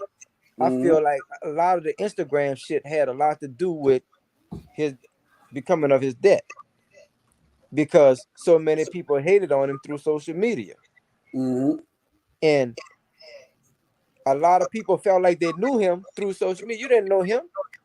You know what I'm saying? You didn't know. You ain't know Lil D at all. You ain't know. You might know BTY. You ain't know Lil D. Like I know him. Fact, you know that's what I'm saying? crazy. He put us on the song together. He had us on the first. Man, if you had that Space Pimp right now, yeah, ooh, that Space Pimp. He had me and Youngin on the song Space Pimp. We was young. LaDon got it. He got Space Pimp. Yeah, I need to hear that Space Pimp. I still remember Youngin verse though. Yeah, you got us on. I got us on the song right now. I got deep in the vote, but you got us on the first song we was ever on together though. Yeah. And Lil D he was about 14 when he did that. Yeah, that was for my jokes. I was for either one of them. Like that was. And early. I just feel like I used to see Lil D when he was on social media, when he was on Instagram Live. So it looked like he would always be arguing with cats on live. You know what I'm saying? He would. I was like, what? And I couldn't grab him at that time because he was, Lil D was just out there. Yeah, and so many times I wanted to grab him and be like, man, look, stop arguing with cats on social media. Don't even pay that no mind, dog. I was on him. A lot of them, they pay attention to them comments, bro. Yeah, you're reading them comments. Nigga said anything to piss you off, bro. And he was a little dude that you could get under his skin if you say the wrong thing. Right. You know what I'm saying? Because he just was the type of dude he ain't gonna let you tell him no anything, even if you meant it or not. And I think a lot of that shit brought on, like you were saying, the beef, social media beef. Social media beef turning the street beef, like you feel me? And I watched it too. For him, his thing was what got him, dog. He had his kid, and when he had his kid, that slowed him down and made him come back. Yeah, because I watched him. He was moving around. He started hitting Miami. He was in Florida a lot, and then he had his kid, and he came back home for his kid. And like a month or two after he came home for his kid, dog, they called him, dog. Yeah. And but trying to be a daddy. Yeah. Trying to be. That's crazy. Trying to do the right thing. Yeah. You can't. I watched him come back for that kid because if his kid didn't come, dude would have been in Miami with Bird and him. He wasn't out here. He was out there in the studio. Yeah, he would have never been here. But that's another thing too. Like when rappers when they start getting that fame, they need to get out of the city. Right. They need to get out of the city, bro. Like once you start blowing up like that, you need to move from the city because you're around nothing but the drama. You're around nothing but the hate. You feel me? And don't nobody want to see you make it because they ain't making it. You feel me? So they don't want to see. You got to think about this. Nobody ever hate on you that's doing better than you. And that's really so pathetic when it comes to our music community, our rap community, whatever you want to call it, because nobody is helping the next man come up when they come up. Right. Because they think it's competition. If I help you get up, you blocking me. Well, them people, I tell people all the time, man, them people print money every day. There's enough money for everybody. Man, we supposed to be together. We supposed to throw these shows. Everybody is supposed to go lock 20 people in that they know and say, I need you here tonight. Yeah. You're supposed to have at least 100 to 200 people in the building and make sure everybody run their best songs. Yeah. You feel me? And we get the look, we get the promotion, we get everything to look the right way, and that's gonna look good to everybody involved and the world to know that boom, it's possible. Look at Atlanta. Look at Atlanta. But they all come together in Atlanta. And they all come together. Yeah, I don't know. You know, I missed y'all show last week, man. I'm sorry I missed y'all show. I That told you to remind me. But it was dope, man. I know Glad he was you doing. said Yeah, that. I saw Nye posted and I saw you posted and everything. I like the next day. I was like, oh man. But I say this. Y'all just gave a show. What we need to do too is cats got to realize, bro. I can't let everybody in here free. I need y'all to support me and buy a ticket, buy a pay to get in the show, dog. Like everything, I'm not getting it for free. How I'm gonna give it to you for free, bro. Like, and if you have a lot of respect for me, you'll pay the $25, the $30, whatever. Everybody won't get in free. Now the other thing is though. The other thing is I fuck with Lil Russell. I like Lil Russell, right? I like with him. He following on what Nip did, right? He doing the proud to pay, right? Pay what you got. Yeah, right? I saw that. So he put it up there. You pay what you got. You may have $5 to spend, where you may have 20 to spend, where he may have 100. Right. It all leverage out because you don't never know where a person at in their life. You feel what I'm saying? They may be hurting today. Like, you feel what I'm saying? Well, he may have got paid and he got him 50 he could spend on, like, boom, I love it, boom, spend 50 on my home. You feel what I'm saying? But so it all prorate and come together in the bag at the end to make sure everything go the way it's supposed to go. You feel me? So but so when you do that though, right? Then like we're in New Orleans. You know, in New Orleans, they're trying to pay. They ain't really trying to pay. Yeah, it's hard. It's hard to do that in New Orleans. It's hard to do that. It get rough sometimes because it's hard to do a person be trying to get a ride to the show. Everybody trying exactly. A person to need a ride to the show to come perform at their show. Right? Yeah, I know. What I'm trying to tell you. So now imagine you trying to do that in New Orleans, where everybody's trying to get in free. I got $5. But answer me this though: what happened when it's profitable, right? Your dudes got $1,000 in their pocket. How they gonna act with $1,000 though? You can't tell. They ready to buy the bar and everything. They ain't trying to pay to get in. They gonna buy the ball. They gonna stun at the ball. They gonna stun at the ball. You feel like they gonna stun at the ball? They gonna stun at the ball. They ain't gonna pay to get in. They ain't trying to pay to get in. Think about this, right? You a rap. Hold on. All this nigga with money bigoted, dog. No. He wants you to see. He won't pay for him and girl to get in. He trying to pay for all. You a rapper. You a rapper. You a rapper. When you do a show, how many of your people trying to get in for free? It'd be a lot. A lot. Why are they trying to get it for free? Because I'm gonna tell you, they want. All right, a lot of them want to get in free. It's not about money. Okay, but why they want to get in for free? I'm about to tell you, it's not about money. So what is it about? They want the look of I'm stamped and he stamped. He drawing and he stamped me. I'm good with him. Okay, you up? I'm good with you, right? That's how they feel. I'm good with you. They want to walk in with you. They want to walk in with Skip. They don't want to go through the front. I'm good with you, right? But I know your show costs money. You gotta pay for certain things. If I'm supporting you, if I'm really trying to support you, then I go support all the other motherfuckers. I go support Walmart. I go support all the other stores, whatever. You still a business. But don't get it twisted. And I have to be the devil's advocate too now. Don't get it twisted. You still want to give people something to pay for it. Right. You feel me? Like you still want to. You still want to put on a good. If I'm coming to your show performance, if I'm coming to your show, you got $20 tickets. I can't pay my homie $20 to come to the show. Definitely. Right. Look. I'm gonna give you a perfect example. Black had a show.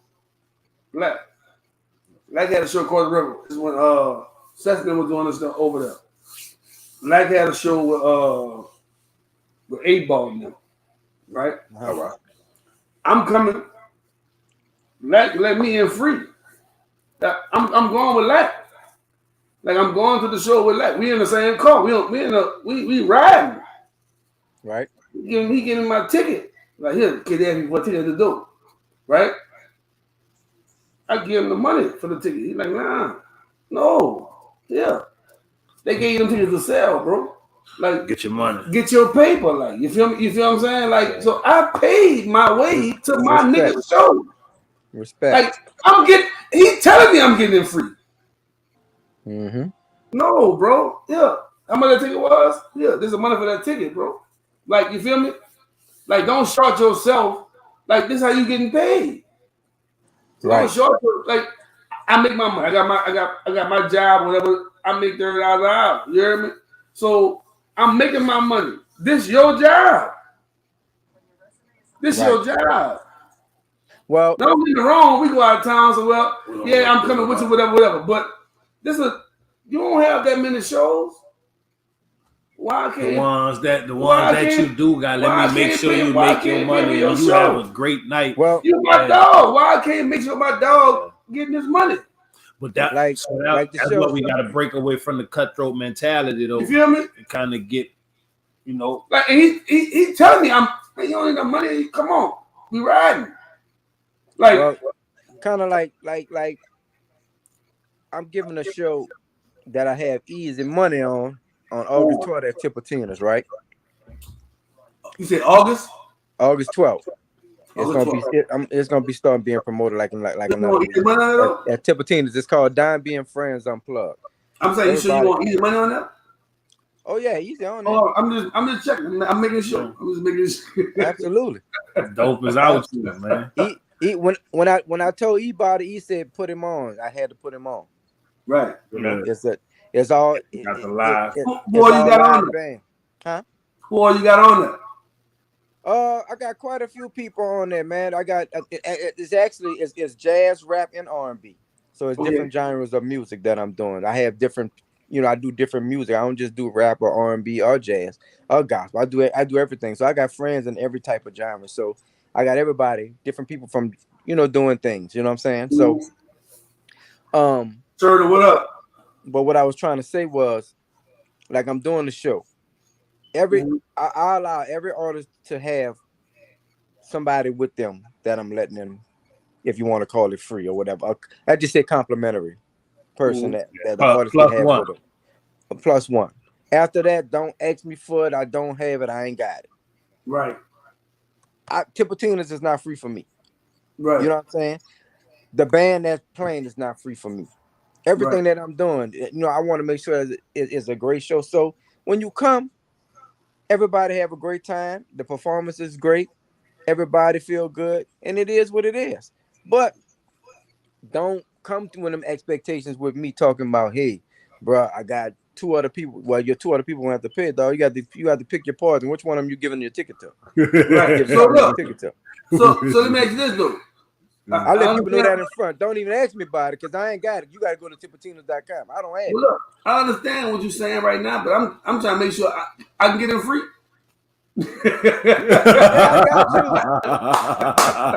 I got you my +1. See how freaky it get. Look at it like this. I got sons that do production, right? You know, Track and Diesel, they probably got 300 +1s. Yeah. I tell my sons the same shit. Y'all better have one person with you because everybody else, one of y'all friends, gonna have to pay. If they're coming, they're gonna have to pay. Right. It is what it is. Right. And respectively, if they really fuck with you, they don't have a problem paying. Look, I don't mind paying. It just don't make me wait in the line. I don't mind paying. Oh yeah. You know what I'm saying? I got you. Long as I can come to the door, give you my money in your hand, I'm good. You hear me? Hey, bro, I'm telling you, it's gonna be the show is gonna be dynamic, bro. You know what I'm saying? Everybody, even from rap, like I said, from rap artists to the R&B artists and the jazz, everybody got to do it with a live band. Mm-hmm. We're not doing no records and no show tapes and all that type shit. We doing real live music. Mm-hmm. And if you can't do it, we're gonna rehearse a few times, obviously. And everybody that I got on the show, they're professionals. I ain't looking for amateurs. Right. I'm not promoting amateurs. Right. You know what I'm saying? If you're not ready, you're not ready. If you're ready, you're ready. You know, so I'm just saying that, like, you know, people, you got to cut that shit off. Like, look, bro, don't ask me for no ticket. You know, let them expectations be up front so they know. Look, bro, this is what I'm doing. This is what it is, and that's that. Look, you gotta support your people because it starts with you. Yeah. Well, other people want to come and pay and see what they're doing. If your own homeboy's not supporting you, bro, why should I come support you? It's a waste, man. You feel me? It's a waste. So I tell you what. I had a show at Tippertina's on January 7th. I did a show called Day Without Me Culture Experience, which was about doing a tribute kind of speak to my daddy, which I'm gonna do annually every year, right? I missed it too. And I was here. Man. I was here. Bro, I had that Tippertina's was packed. You heard me? Mm-hmm. And I probably had half and half. I probably had 50%, 60% white people in black. But ain't none of them white people coming in. I know a lot of them. Ain't none of them come up in there talking about, hey, bro, you can get me in. You got a ticket for me. I'm just being real with you. Right. You know what I'm saying? People should expect to support you. Like, if I see he put a video on Instagram or whatever he put it on, he don't have to call me and say, D, post that for me. Man, that's an automatic. Mm-hmm. I'm going to post it. And he know he can tell you. He ain't never called me and told me post nothing. You don't have to tell me. And anybody I fuck with, you don't have to tell me to post anything for you. Mm-hmm. I'm going to always do that because it's just part of who I am. You want to see everybody win. Yeah, right. Right. And more of us had that mentality, bro. We'll all win. And more of us had that mentality. Right. And that's what I was saying about the radio station shit the other day. I just happen to be riding in my car. I don't never even listen to Q93, dog. No. My daughter probably had it on. I got in the car, I went to the store right quick, and I'm literally like, man, what is this bullshit on the radio? Like, it just got to me like, man, I'll be around so many gifted artists, talented artists that's just from New Orleans, and they can't get a record played. And you ain't need, and we not even. And see, the problem what be hurting me is, and when you talk to people who don't understand what you're doing or what you're doing, they just work there. They try to tell you what they think, right? And what they think is not what's needed because they not in the shoes you in, right? So they trying to tell you all the reasons that the radio used for, and you trying to tell them the reason that is used for you, right? Yeah. So for me, I'm not trying to get on the radio to be the hottest person and look like the biggest rapper and shit, right? I need to get on the radio because I need these people to hear, right? So you can get so you can get work. I need mass promotion to as many people as possible at the same time. Yeah. That's what the radio does. It mass promotes. It doesn't make me hot. It doesn't do it. It runs a commercial to people that let people know what I do. What you do.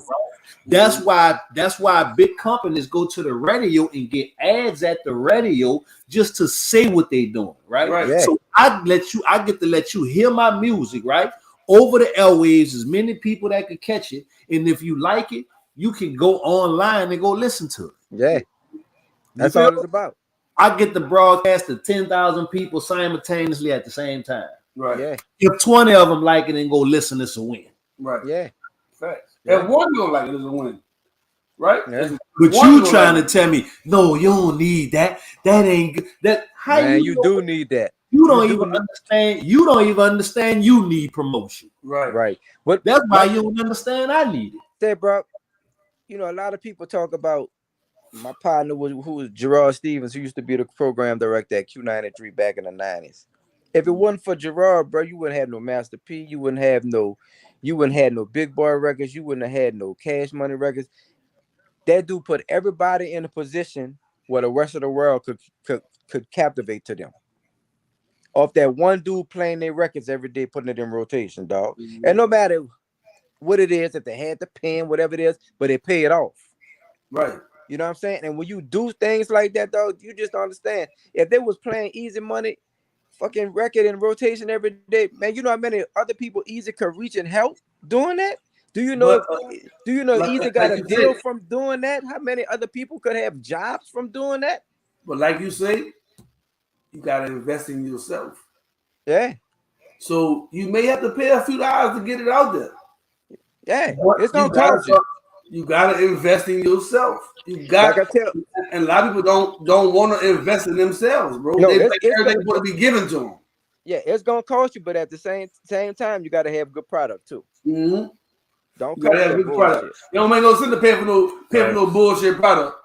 Yeah, You know what I'm saying? and if you can tell me this, it's like everything that these artists doing today is done already. They got nigga, you're trying to sound like Future, you're trying to sound like Thug, you're trying to sound like Wayne, you're trying to sound like Lil Durk. Man, all that shit done already, dog. Yeah, You gotta ain't come nobody with won't the be next them. time. But do you know it was a time when You had to be different? original. You had to be original and We different. was looking for but, yeah. That's how they slowed our growth down, right? And slowed the greatness down because they muffled the greatness. They saw what we was doing.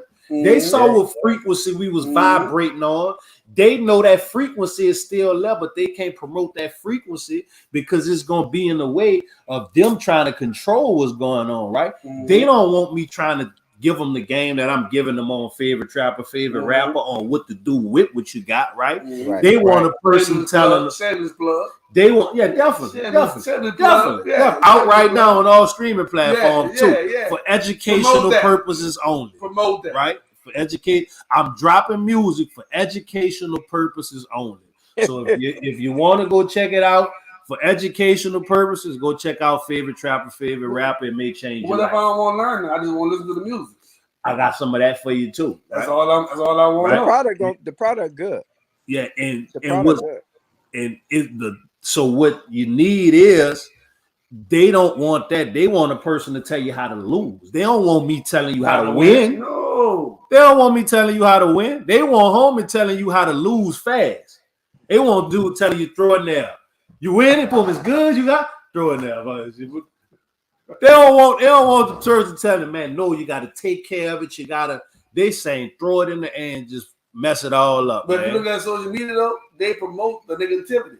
I know they want you to lose. The positive stuff don't get that much play. They want you to lose. Now, unless you just create it so good to where it's presentable and everybody go fall for it.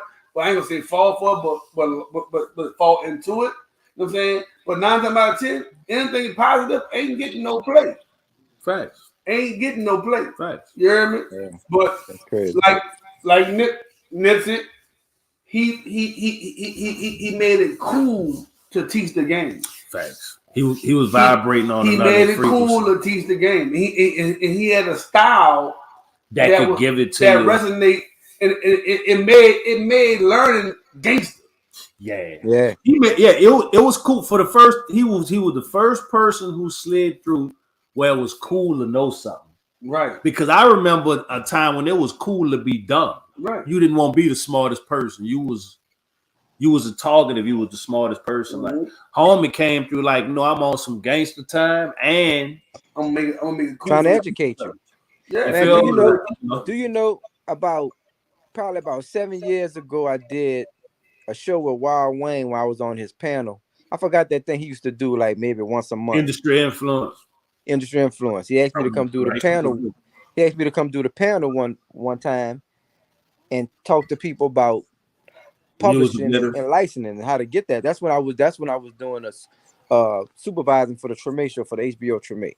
Okay. How to get on TV, how to get your music, licensed and get your publishing and everything. Man, do you know I was up there talking though? Do you know nobody paid attention to me? I might have had 2 people came to me, and both of them I think was females that asked me about how they go about getting their publishing and stuff like that. Man, nobody was interested in nothing what I was talking about, son. And I couldn't believe it. I like these dudes really don't know this is where the real money at. I'm on it right now. I just published my first project, man. I got it right, man. I need that sync licensing and all that dope. Yeah, you need that. Out how to place it in the right spots and stuff. But hey, bro, it ain't nothing about it. You guess what? You place it everywhere, and the right spots will find you. Okay, that's how it go. Yeah, you know what I'm saying? Because the spot that you think it ain't gonna work, that be the spot. That's the spot that is gonna work.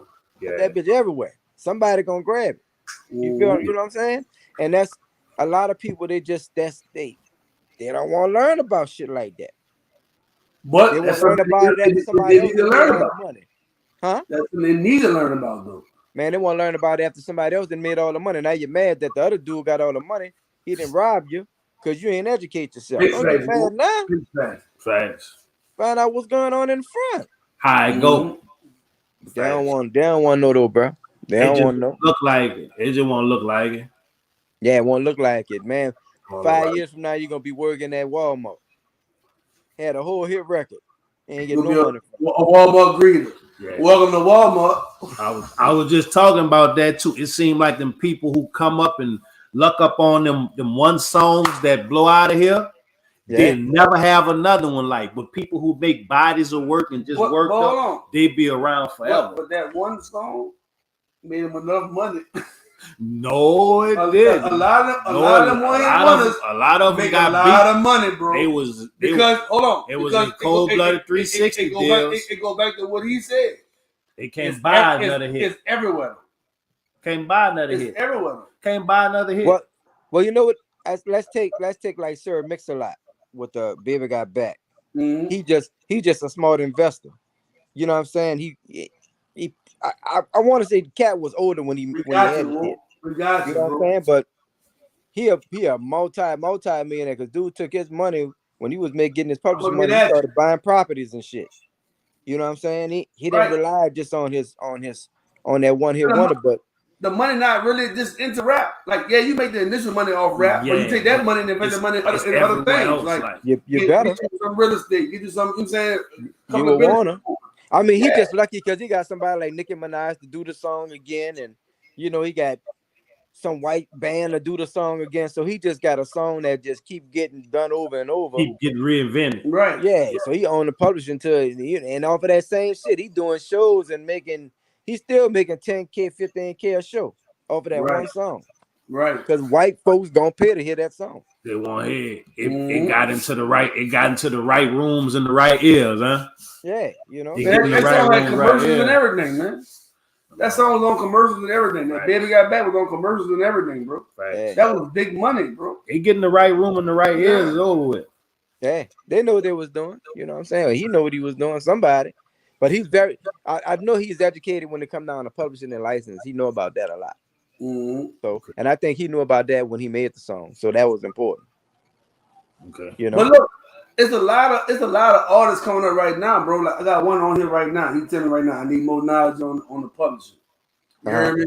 Like, you think it might be possible we could do a class or something like and get all these rappers in a class and really teach them the game and you know what I mean? I mean, of course, you charge a fee, whatever for your knowledge and expertise. But of course, at the end of the day, like I mean, we can get these new artists and stuff in this room. You know what I'm saying? They come pay for the knowledge to get their music where they need to get their music to, get their publishing, get their licenses and all that. I mean, I think that's beneficial. Like you know what I'm saying? I think I'm for all that. You know what I'm saying? Just like, you know, you teach one, lead one. You know what I'm saying? I'm for all that. Like, I mean, y'all put it together. I don't have a problem with that. All right, you already know. Cool. No, because they need to know. You know what I'm saying? Say less. Facts. Say less. They need to know, bro. Because that what facts. I be saying that. I be saying once we get the music game like we have the drug game and all these other businesses and stuff around here figured out, we gonna squeeze all the juice out it and know every plug and you feel what I'm saying? Everybody in the world getting paid off of New Orleans culture music except for New Orleans artists. Exactly. I see your boy Glorilla right now for taking his track. That shit sounds just like that shit too, bro. I heard it and I'm like, man, that sounds like the same shit. It's the same. Even the way that she rapping her melody is the same shit. He gonna win that, bro. Yeah. I ain't here. But see, the best thing about that whole situation was having that shit copyrighted. Had he not did that shit, he wouldn't be able to do anything. Right. So he took care of his business on it. Right. So that was the best thing. He gonna get some money from that, dog. Mm-hmm. They're gonna settle out of court. They might give him about 2-3 million. Yeah. They making the money off it. They making the money off it.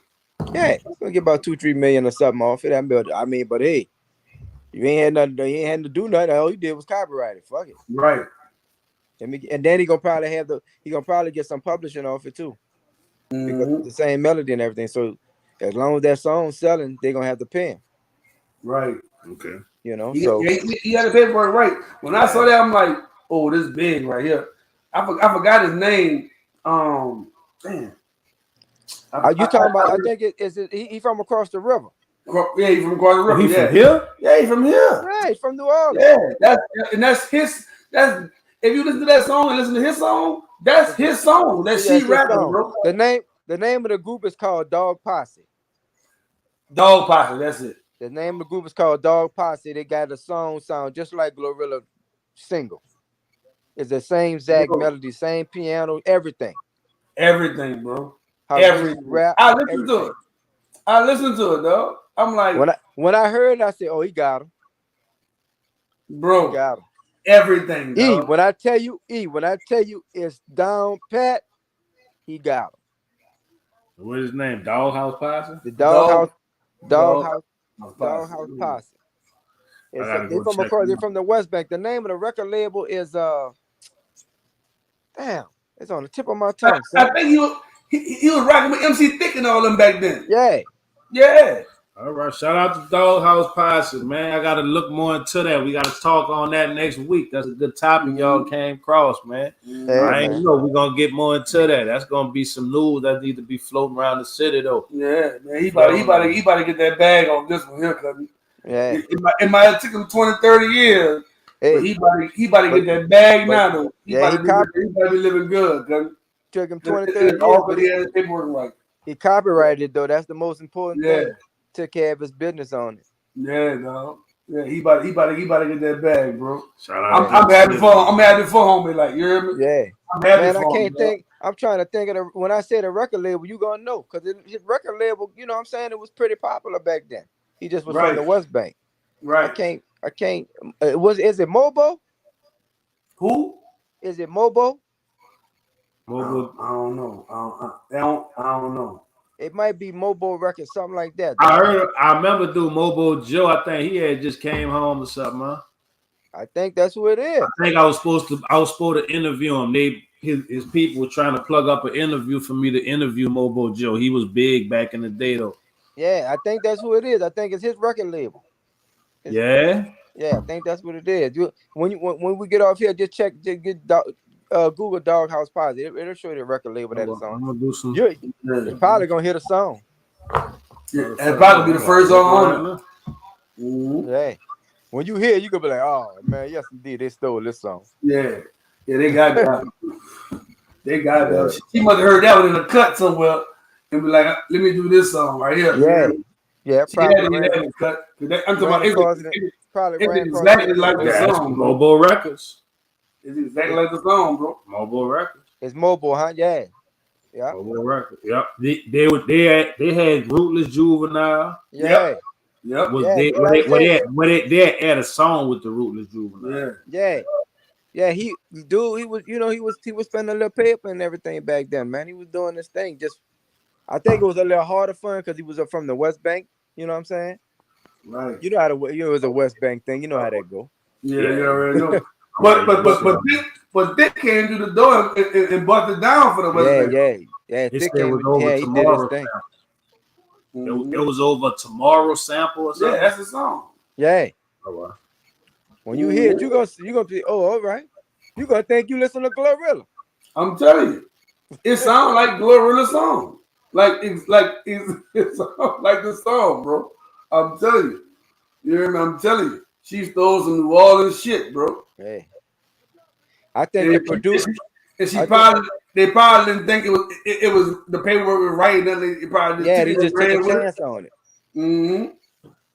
They don't think we'd be knowing nothing about no publishing and all that. Right. So dude got all this shit together. Me too. He got a whole record label. He got all me too. I'm working on my shit too. Make sure I got my shit together too, man. Yeah, he got this shit together. Gotta be ready out here. Yeah, you gotta be ready. You never know what it can happen at any time. It didn't happen to me a few times where I know I gotta be ready. It happened to me. That's why I know I got to be ready this time. I can't let them get me no more. You still working with AD? Yeah, man, we got something coming. That's We ready. that's the records I've been listening to. You sent to me the other day. That's AD production. No, that's Doug the Kid. That's produced by Doug the Kid. Okay. Shout out to Doug the Kid, man. Favorite. Yeah. That's Kid the Black little brother. He got some Okay. smoke over there too. Nah, but me and AD lined up. Like we got some stuff coming up. Tracker told me you and him supposed to get together too. Yeah, man. We working. I'm looking to executive produce a project with him. You know what I'm saying? Yeah. Like, I need beats. I'm gonna get the artists on it.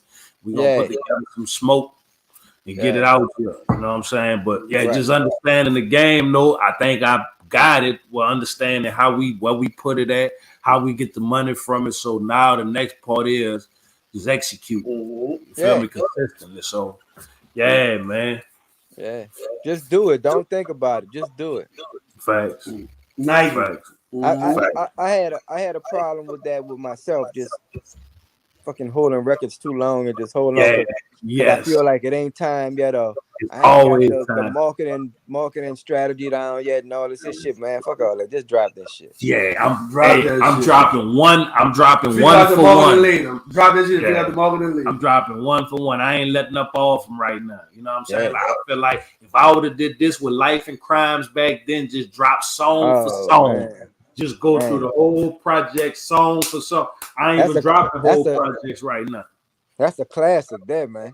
No, yeah, we're gonna song. People, when your shit finally do blow, they're gonna go back and hit that. They're gonna be like, man, where this shit been at all my life? Yeah, I'm telling you, that's classic right there, dude. Yeah, man. Facts, man. Facts. That's classic. That shit way before its time. You know, I used to always tell you that. Facts. That shit is hard, son. Now watch the shit we got coming though. We've been working though. We building though. We about to talk some stuff. We about to touch some people. We about to touch some topics. So what you think about doing what at Tipple 10? Is you doing some more like hip hop stuff or what you thinking about running? I got a song. I'm gonna do a song Trillion Up Moves. Yeah. I'm gonna do I got another one off of Sade beat. Okay. So I know I can get the band to play the Sade beat live. You know what I'm saying? Last of a Dying Breed, and I show love to all the MCs that's gone. You know what I'm saying? So I just talk about Slim and Shorty and Sporty T and like Lil Derek, and I touch on the rappers that's gone and just how we like. Is that record out already? Nah, it ain't up. Nah. All right, you gotta make sure that record out when you do that at that show. Yeah, now the what you call them will be the Trillion That Moves will be. So why that one won't be? Because that one is like almost mixtape-ish, but I'm doing it all for Sweetest Taboo beat. You know what I'm saying? So I know I can get the live band to play Sweetest Taboo, just telling them what it is, and they can play that. Much lie to you. Guess what? And then you may know how we could work that beat. I gotta come too. The band that I have, my band, dog, they all professionals, dog. They can play anything you send them. I already know. I'm telling you. I ain't even. And I'm expecting you to do like 3 songs, nigga. Don't try to 2 charts. Don't try to 2 song me, nigga. All right, I'm gonna work one more in. I'm gonna work one more in. I just gotta get 2 songs. Yeah, bro. I gotta give. But I'm gonna see. I'm gonna work on the show because I've been perfecting my show. So I gotta think of the setting, right? Because it's still gonna be a diverse crowd. So by being a diverse crowd, I gotta hit all ages, genders, races. Like I pride myself. I tell people, I tell all the artists I deal with, right? Because everybody won't be super gangster, right? And I be like, every room you walk in ain't gonna be gangster. So you have to be able to go in and express yourself and sell yourself to a room full of people, and you may not know who in there. Well, that really show you how talented and gifted you have, your versatility. Exactly. If you can't do that, then you don't need to be on the show. I mean, honestly, when you told me that, it was a no-brainer for you to be on the show because I know you could adapt to that audience I'm gonna have. Yeah. You know what I'm saying? Yeah. And to be honest with you, I'm not gonna have nobody on the show that I don't think that could adapt to that type of audience. Yeah. You got to be able to touch all different people. Hey, look. It might be somebody don't even like rap and be like, Fact. damn, I need to Fact. go download this shit. I'm coming in there to bring him and make him give rap a chance. You got Phipps on it? You got Phipps on the show? Who? Nesby Phipps. No, I could tell you who I got. Matter of fact, shit, I gotta look at my. Let me look in these notes, see if I can grab them right quick. One of them people that I'll adapt. tell y'all some of the people that I got. One of them people that adapt. Yeah, that boy. Oh my shit. Yeah, I'm about to go dead right here too. Oh my You know what I'm saying? So look, man. I got. Shout out to Phil, man. If you black, you rich, and you got buku power, man. Y'all can hear me? Yeah, I can hear you. Y'all ain't be able to see me because I'm reading this shit, but I got Easy Money. I can't hear you no more. Can you hear me now? Yeah, I can hear you now. I got, of course, y'all know I got Easy Money gonna be on the show. I got Ace B. Y'all know Ace B. Shout out to Ace B, man. I got Tatiana XL. I keep hearing about Tatiana. That's my little brother X. I keep hearing about it though. I keep hearing about it like hey, that's my homie though. She nice though. Yeah, I keep hearing her name. She's phenomenal, bro. She's phenomenal. Bro. I keep on hearing her name. My name rings. She nice. I got Troy Sawyer. He plays. He's a trumpet player. Plays jazz. Okay. I got Kid Chocolate. Kid Chocolate actually just won a Grammy last year. He's from New Orleans. He's on the show. Okay. I don't know if you ever heard this young lady named Saint Mercedes. Have you ever heard of her? No, I ain't on. Man, you got to get on it. And actually, she's a white girl. She sing R&B. Saint Mercedes. Saint Mercedes. Shout out to Saint. Hey, when you hear, you're gonna be like, Lord. Yeah. Yes. So you gonna want her to do a hook for you, E. All right. I got this cat named Sincere. I don't know if y'all heard of Sincere. He does R&B. Okay. Have y'all heard of you heard of Indie? I've heard his name before. Yeah, Sincere been around for a minute. Be doing this thing. You heard of Indie Blue? Indie Blue. That name sounds familiar. Indie Blue been buzzing. That's Terrence Osborne, the guy that do all the paints for the Jazz Fest and everything. Okay. That's his daughter. All right. But she sing R&B pop music. Okay. I talked to Manny Fresh about coming through, spinning some of the hits he made. I talked to KLC about coming through doing some of the hits he made. I talked to DJ Chicken to come down and do some spins. Shout out to Chicken. Shout out to KL. I got Ruga on the show. Well, shout out to Ruga. How you doing? You all right? He good. We working. Yeah. I got Real Parker, who is one of my artists. You're gonna be hearing a lot about her soon too. Okay. And of course I got Prophet, one of my other artists, and then I got Bliss, this young lady named Bliss Arlene. She sing with a lot of different people like the Neville Brothers and the Baptiste Brothers. I heard her. Yeah, Bliss, she been getting around a lot. So and I'm still shout out Bliss. I still got a few other people that are that I'm thinking about it. You know, it's just kind of like I'm trying to figure out how long I want to have the thing. So I'm thinking about having it from maybe somewhere, but it start at 8:00 and maybe have it to about no later than 1 in the morning. So it just kind of varies, you know. Yeah. Mm-hmm. So but it's all gonna be live, and like I said, I have some other people in mind, but I haven't really tied that down. I'm thinking about adding Miss T to the show. Okay. Mm-hmm. I talked to Cheeky Black. Who else did I talk to? I was thinking about, just a few people that was in that era at that time too. Like Cheeky Black, Miss T. What's your girl? Smoking that weed, smoking that fire. Lady Red. Just think about some people that people don't see often, and they definitely don't see them with a live band. Facts. Facts. I talked to Knive, of course. Yeah. Shout out to Knive, man. Shout out to Knive. Knive been working. I like seeing Knive working. Like now, I tell him that all the time. I like seeing him working. I like seeing him act. That's why I try to pull him in whatever I'm doing something to make sure he stay active because you know what I'm saying. Like he put a lot of time in music, and he's very talented and dope. Non-verified everywhere. Shout out to Knive, man. Yeah, man. Knive is I've been dealing with Knive since we was teenagers, man. And he's really an exceptional artist, man. Knive is real. He's real talented, bro. Yeah, he dope. And I don't know. Do you know Hindu, his brother? I won't say I met him before they was together. I won't say I met him at the studio by you one time. They came to the so record. Hindu. So they might do a song or two together, him and Hindu. Okay. But it's gonna be a real dope show, bro. It's gonna be a real dope show. So yeah. Oh, I forgot too. Kermit Ruffin. I'm gonna have Kermit on the show. Okay. Okay. So look, man. Before we get out of here, man, why don't you tell everybody how they can reach you, man, your IG or whatever, or your studio at, whatever, you know what I'm saying?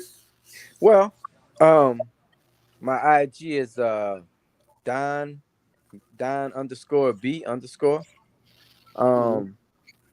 Facebook is Don Bartholomew. And my studio is in the 7 wall, 1616 North Galvez. 1616 North Galvez. We're in the process right now. We've been remodeling the studio. So I should have it up and running probably about another month before we have it back. What's the name of the studio? I always just called it Hits Studio, bro. Since I was there, since I was like 20-something years old. Okay. I always called it Hits with HITTS, and I recorded everybody you could think of, bro.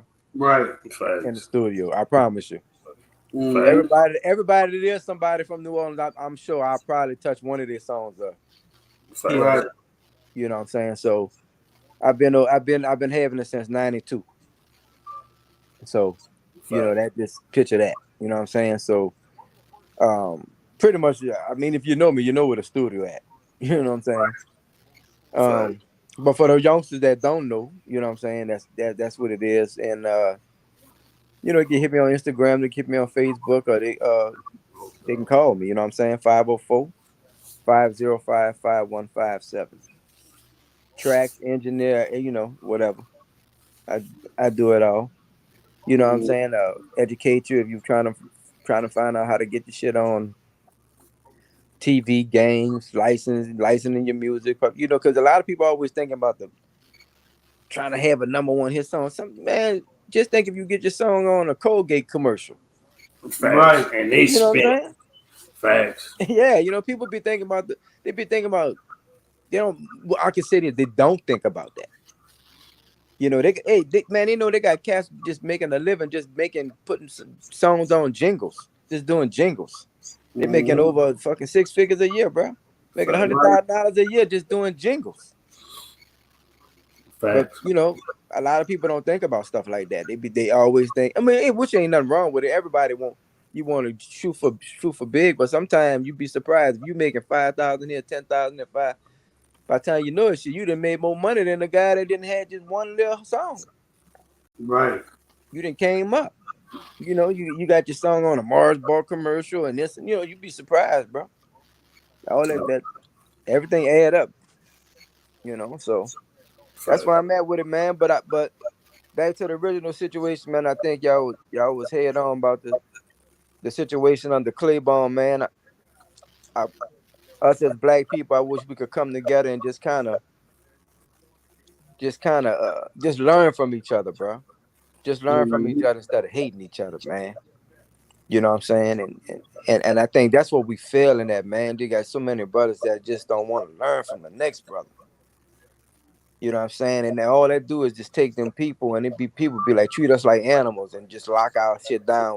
They can't go over there no more. We're closing that shit up. We gonna say what we we're gonna do it how we want to do it. And that just go to show you how much control government got. If they say you ain't going on that fucking street, it's over with.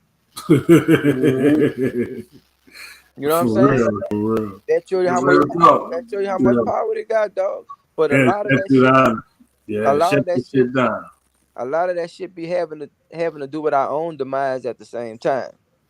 You know what I'm saying? And that's what we have to do as a people. We have to look at ourselves and be like, okay, well, what are we doing wrong to even make them want to do this? You know what I'm saying? And a lot of times we don't like to admit our own faults, whatever it is. And when we get to the point where we can admit our own faults and man up to our shit, we'll be a better community, dog. Facts. We'll be a better community because a lot of people just don't like to own up to this shit. Facts. You know what I'm saying? Facts. They don't want to learn from nobody like me. They want to learn from nobody like y'all. They just won't do them. Yeah, facts. Doing And this work ethic getting ugly too, bro. Don't work for it either. This work ethic, bro. I used to say it to a lot of people that New Orleans work ethic was serious. People about their business, all that, and now it starts to seem like nobody don't want to put no work in. Like people don't want to, like people don't want to be great right now. Like, it's like it's crazy, dog. Like, I never thought I'd see a time where I always felt like if I needed to get something done, I knew I could come home and get it done. You feel a lot of people, everybody wants something easy, bro. They want it like your name. They want easy money. That's what they want. Yeah, it's like we got so many people that need stuff done. If we had people that was serious about what they're doing, and we could run 10 and 15 people through you back to back, like that's gonna keep you consistently working. You know what I'm saying? Like keep it flowing, keep you sharp, keep they stuff going. Like you be able to get a better number by giving the person bulk work. You know what I'm saying? Like yeah, man. I had to make a post today on my story. A young lady asked me how much I charge by the hour studio time, and I told her I don't charge by the hour. I charge $120 a song for me to record it, edit, and mix it. Like, do you know who you're talking to? Do you know how long I've been doing this shit? Like, you paying for my experience, you paying for everything. When I record your record is gonna be done. You know what I'm saying? And maybe she felt like it was a lot of money, whatever. But I had to make a post, be like, look, baby, I'm not cheap, but I'm not expensive. I'm reasonable. You know what I'm saying? And this, I'm gonna make sure your record is right, and I'm gonna make a little money. You got to pay for what you want. And when you get to that, the point of that, it is what it is. If you want quality, good shit, you got to pay for what you want, bro. It is what it is. You know what I'm saying? So a lot of people I don't know, but they want everything for nothing, but they don't want to work for nothing. They go back to investing in yourself, though, man. Huh? They go back to investing in yourself. You gotta invest in what you want. If you want good quality, you gotta invest in that. Yeah. You know what I mean? That's bro. You out there in LA back and forth. That ain't $120. That ain't even no money. Man, that shit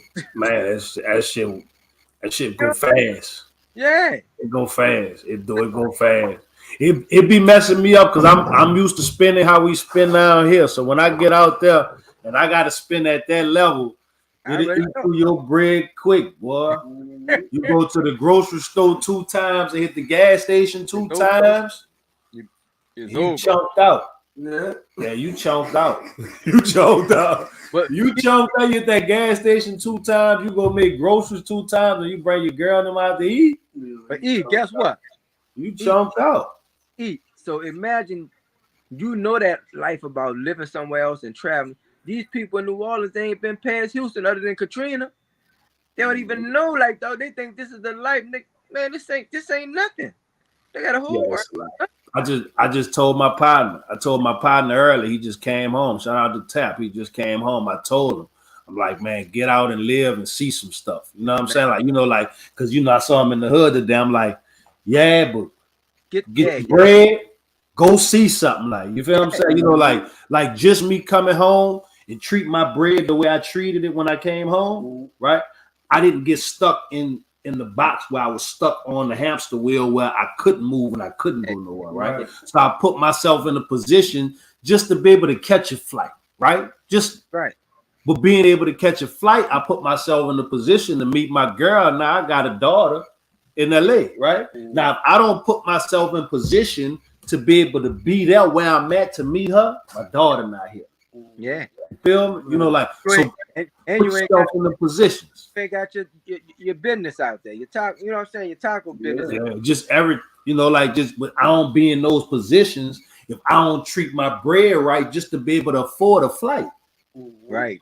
To be able to go out here and drive around and move around at my leisure. Like if I get caught in that where every dollar I make, I gotta pay this bill. So I'm never moving out this spot right here.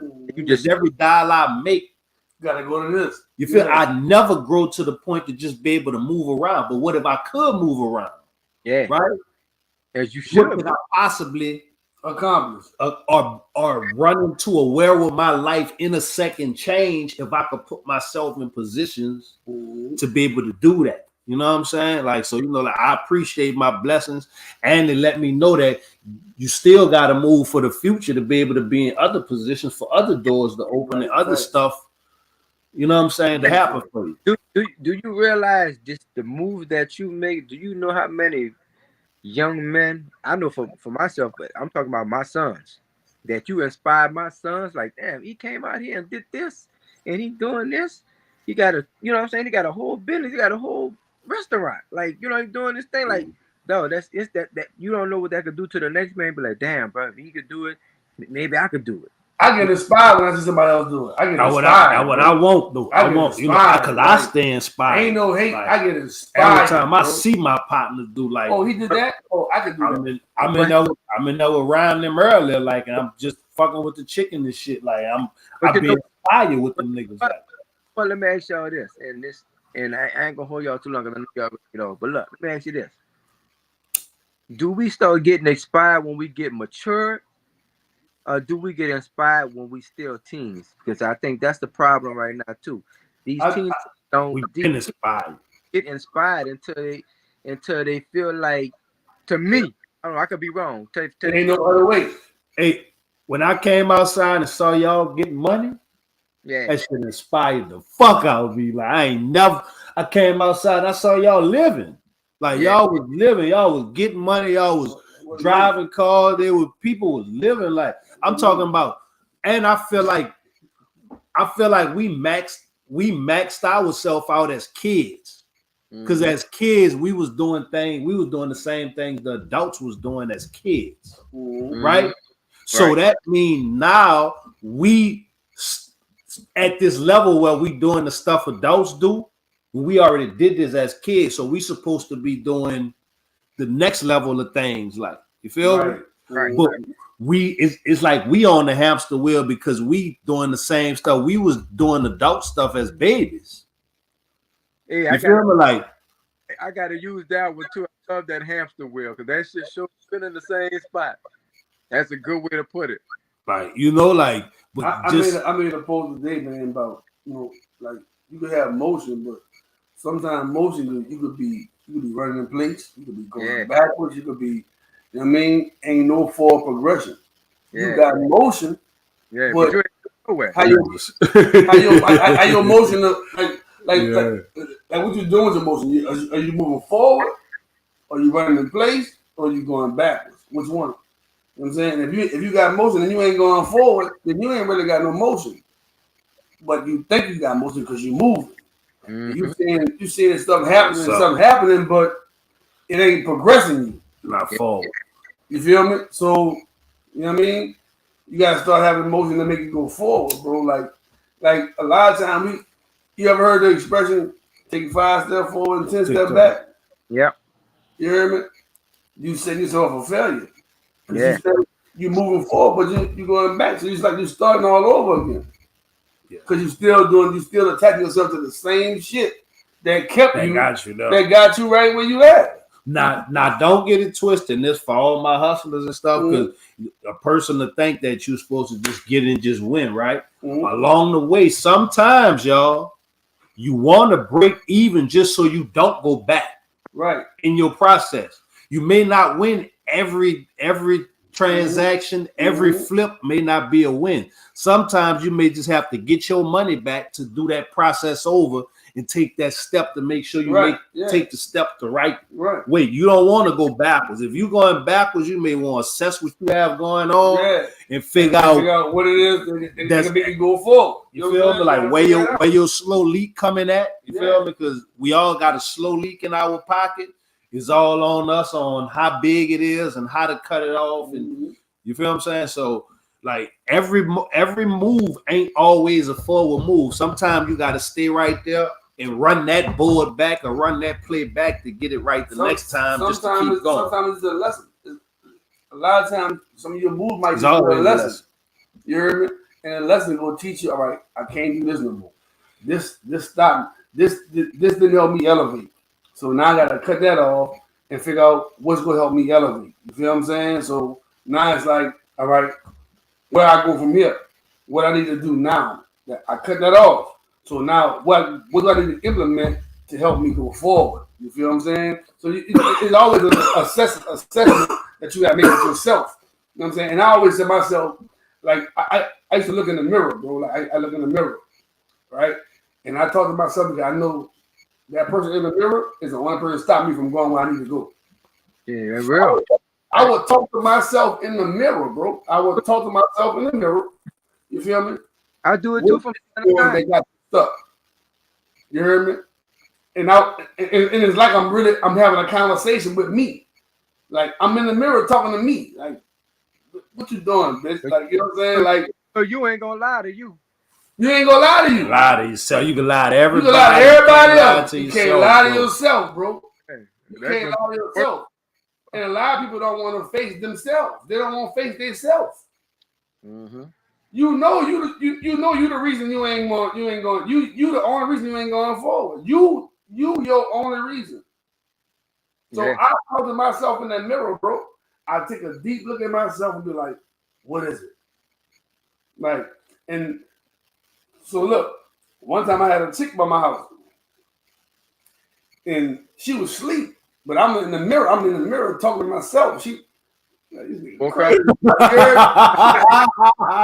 Crazy. Like, I ain't crazy. I know it's me that's stopping me. Yeah, now you gotta talk to yourself. It ain't nobody else stopping me. It's me stopping me. Talk with yourself.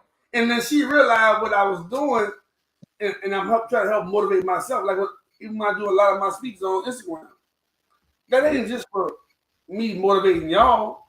That's for me motivating me too. Right. Like you feel me?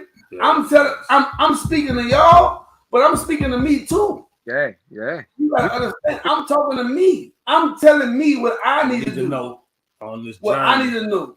Where I'm slipping at. You feel me? It ain't just for me. Me, you had a conversation before, right?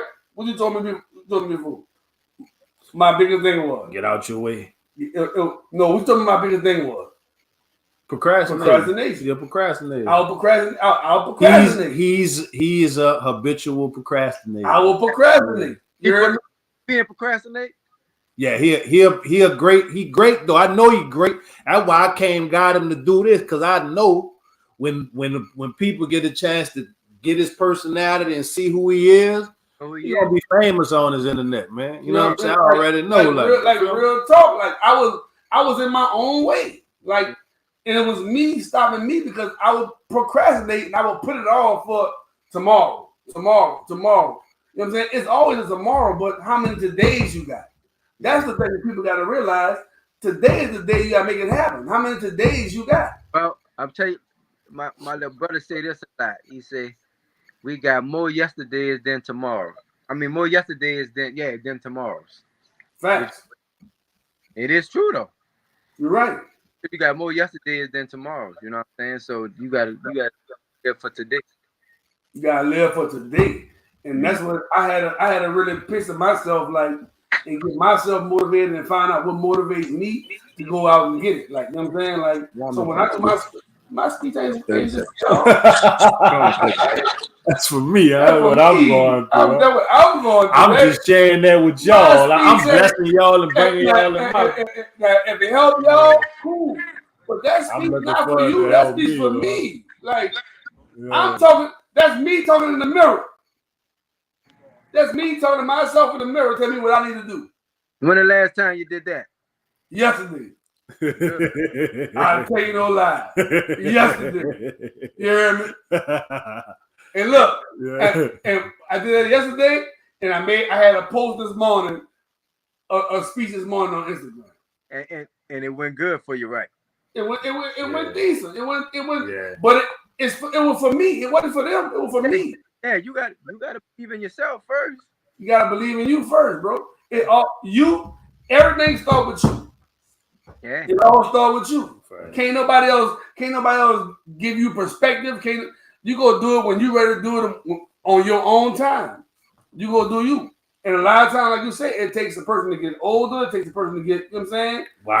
Wiser to see what it is. Like, I mean, when I was young, I wasn't thinking about the stuff I'm thinking about now. I wasn't thinking about it. Because I ain't had nobody to come and give me game. So I was doing me. So when you saw me getting money, I'm just worried about getting money. I wasn't worried about what I'm gonna do with the money. Yeah, I know I need it. I know I need it right now to survive. Yeah. So I'm getting the money. You know what I'm saying? Now I know when I get the money, all right, what you gonna do with the money? You gotta go put the money in. You gotta put the money up. You feel me? That's the only way you're gonna progress. You gotta make the money work for you instead of you working for the money. You know what I'm saying? So that's me in that mirror every morning talking to myself. Like I'm gonna probably be in the mirror in the morning before I go to work. I'm gonna be in the mirror in the morning. You gonna make me get in my mirror, dog. I'm telling you, dog. Get in the mirror and talk to yourself. I've been doing that shit too, though. Yeah. I'm telling you. Yeah, I talk to myself. Yourself, dog. Shout out to Gun 7, man. What up with it? Look, when you talk to yourself. Yeah. But get in the mirror and look at yourself when you're talking to yourself. It's a different feeling. It's a different feeling, you dig? It's a different feeling, bro. Get in that mirror and talk to yourself, bro. Do a self-assessment on yourself. Motivate yourself. Yes, sir. Yes, sir. Yeah. You know what I mean? Well, it's all love, fellas. Y'all already know, man. Yeah, man. What you think about the setup, though, man? I'm bringing in the technology into the real world. Welcome to the studio, man. I bring it to you where you at, man. Man, I love it, man. It's the best thing in the world. You could be anywhere and people could be with you. You feel me? You know, like we have to start working on these platforms. I don't have all the answers, but I can figure some stuff out, right? Well, we have to start using these platforms to utilize these platforms, right? To push us forward, right? It's not only for me to be here doing this, for you to be here doing it. We all bring value to the world. And we get a chance to address the world. You feel? Well, when you do it, we doing it. So it is what it is. You know what I'm saying? And I know exactly what you mean by that. But when you doing it, we doing it. You know what I'm saying? All it takes is one of us to start the flame, dog. Mm-hmm. And one of us start the flame, and all of us else, everybody else get motivated. Everybody else is gonna keep the flame going. So it that might be your calling, Ebo. That part of your calling. You know what I'm saying? And being inspiring other people to be the flame that spark the shit. Be like, look, bro. You know, I'm telling you, this is what we have to do. This is what we should do. And sometimes it take that for people to get motivated. Be like, you know what? You're right. Let me fucking get on my shit. Mm-hmm. You'd be surprised. Sometimes people need they need a push. Right. You know what I'm saying? I know I be needed sometimes. Sometimes from time to time, I need to push. Sometimes I just be like, man, I be burnt out on that music shit. Sometimes I be like, man, I don't even feel like fucking with no music right now. It might be fucking 2-3 months go by. Then one day I might be, damn, I fucking feel like fucking with it today. You know what I'm saying? It be like that. You know that? Yeah, you know I'm motivated right now, so I feel you because I'm inspired right now. Like I watch them, the youngsters, man. They got a little dude from the Bay, Lil Russell. Every time I see him, he inspired me to make more music and just get back to the music. But you know what? Like, you know what made me want to put you on the show? What that? Believe it or not, guess what made me want to put you on the show? What that? It had nothing to do with the music, because I already know what the music is. All that is great. It was the fact that you gave a show last week, and I see what you're doing. Hey. And I felt like I'm another outlet, and I'm another audience. Hey. And I was like, you need to do this show, and the way that I'm doing my show. Ain't nothing wrong with you doing your show. You doing your show, how you doing? But I'm doing my show like this. It's a whole other vibe.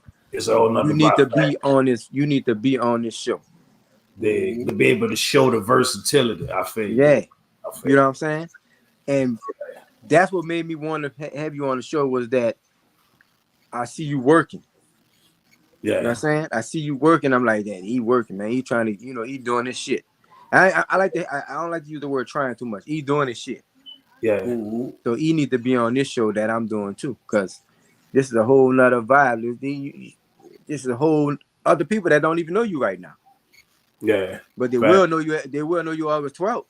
Facts. I'm coming killed too. I'm running around. I'm on one right now. I used to always tell him, like, even when I used to go to them galas and shit, like shit with my daddy and shit like that, around all these high class people. How many times you tell you, nigga, put on the suit and come meet? I know, yeah, I'm like, I used to be trying, bro, I used to be trying to get him to put on the suit and the tie, like, come on, meet me down here. Yeah, I'm coming. Maybe his mind wasn't there at the time, but I was just trying to get him around different people to get into different situations. You know what I'm saying? You'd be surprised at people that really love rap and shit that's fucking sitting on fucking millions and millions of dollars, don't know what to do with it. You just got to get around them. Facts. You know what I'm saying? So facts. That's real low. Yeah, I got some stuff. I'm about to pull out. Though. I'm about to show the versatility though. It's that time though. I just feel, and this for everybody, right? I feel like we went through our space where the city was the city was what we needed to conquer, right? Because that was almost as far as our reach was going at a regular pace. You Absolutely. Feel? It changed now. The world now, right, is big. The whole world is our space, right? So now this is me reintroducing myself to the world, and us as a city reintroducing ourselves to the world. You feel what I'm saying? Like I remember going to New Jersey, and we got to New Jersey, and dudes from New Jersey heard us rapping, was like, man, why we never heard of y'all? And we like, because we don't even know how to get our stuff out here to y'all. For you to even hear us to know we dope. You feel me? Like, we didn't even know how. Like, we was just glad to get it through the neighborhood and through the city. You feel me? Like, so now being able to get it to New Jersey, you feel what I'm saying? Like, now we need to work it. Well, let me ask you this, because I just know all this time I've been talking to you, I just noticed, nigga, your haircut and the beard, everything gone. Yeah, man. I swear, I just noticed that. Man. Is that a new reinventing of everything? Yeah, that's my new word for this year. I call it reinventing yourself. Every so often you got to reinvent yourself. Yeah, you better. You know what I'm saying? So I get to go back because I started here. Like, so people who wasn't along for the journey when I started off here, now they get a chance. I get to bring them back here and reuse this, right? Like that they was like, oh, he was hot. Female be like, he hot with the dreads and all that. Boom, but then I cut it off and they like, oh, you hotter without the dreads. I'm like, I ain't even used this on you. Like, I had that tuck. This ain't for you, Paul. But like, you feel me? They get it. It's like you get a chance to see. I get to go back and use the old move, like shit. They letted me before I had dreads. Like that was just a whole new, fresh look. Like, you feel what I'm saying? Which I'm off limits.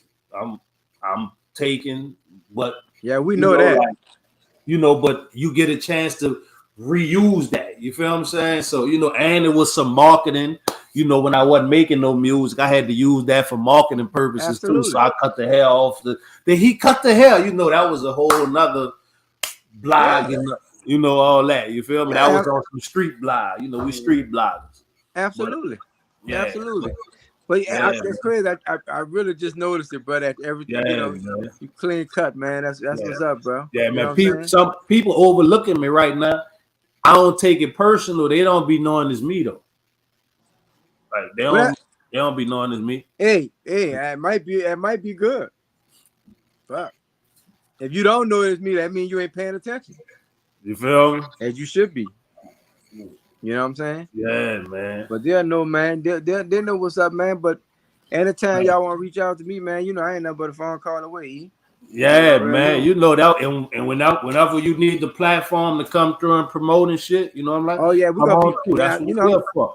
We're gonna be doing a lot of promote, man. You know, I got TV ads and fucking Instagram and Facebook and radio. You know, I'm gonna be all over the place in a minute with that shit. You know what I'm saying? I'm just trying to put together the right show with the right people.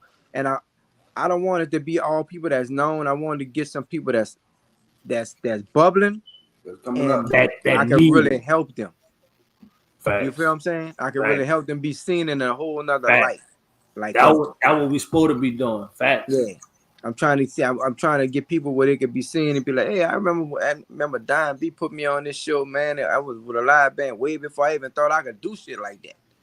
You know what I'm saying? So, you know, like some of these artists I name, I can see them and I can see these artists, all these artists being real big artists, man. If we just stick together and do the shit like we need to. You know? Shout out to Smut the Poet. That's the first person that ever put me with a live band. I used to be going through Smut the Poet. He used to be. I could never remember the name of the club when I needed it, but it was Visos. He used to be doing the shows at Visos, the Poet Nights. Yeah, on first. Him had jam, and him and his girl used to be bringing me through to come do the rap with the live bands and just rap. So that's when I ain't got no footage of that. DJ.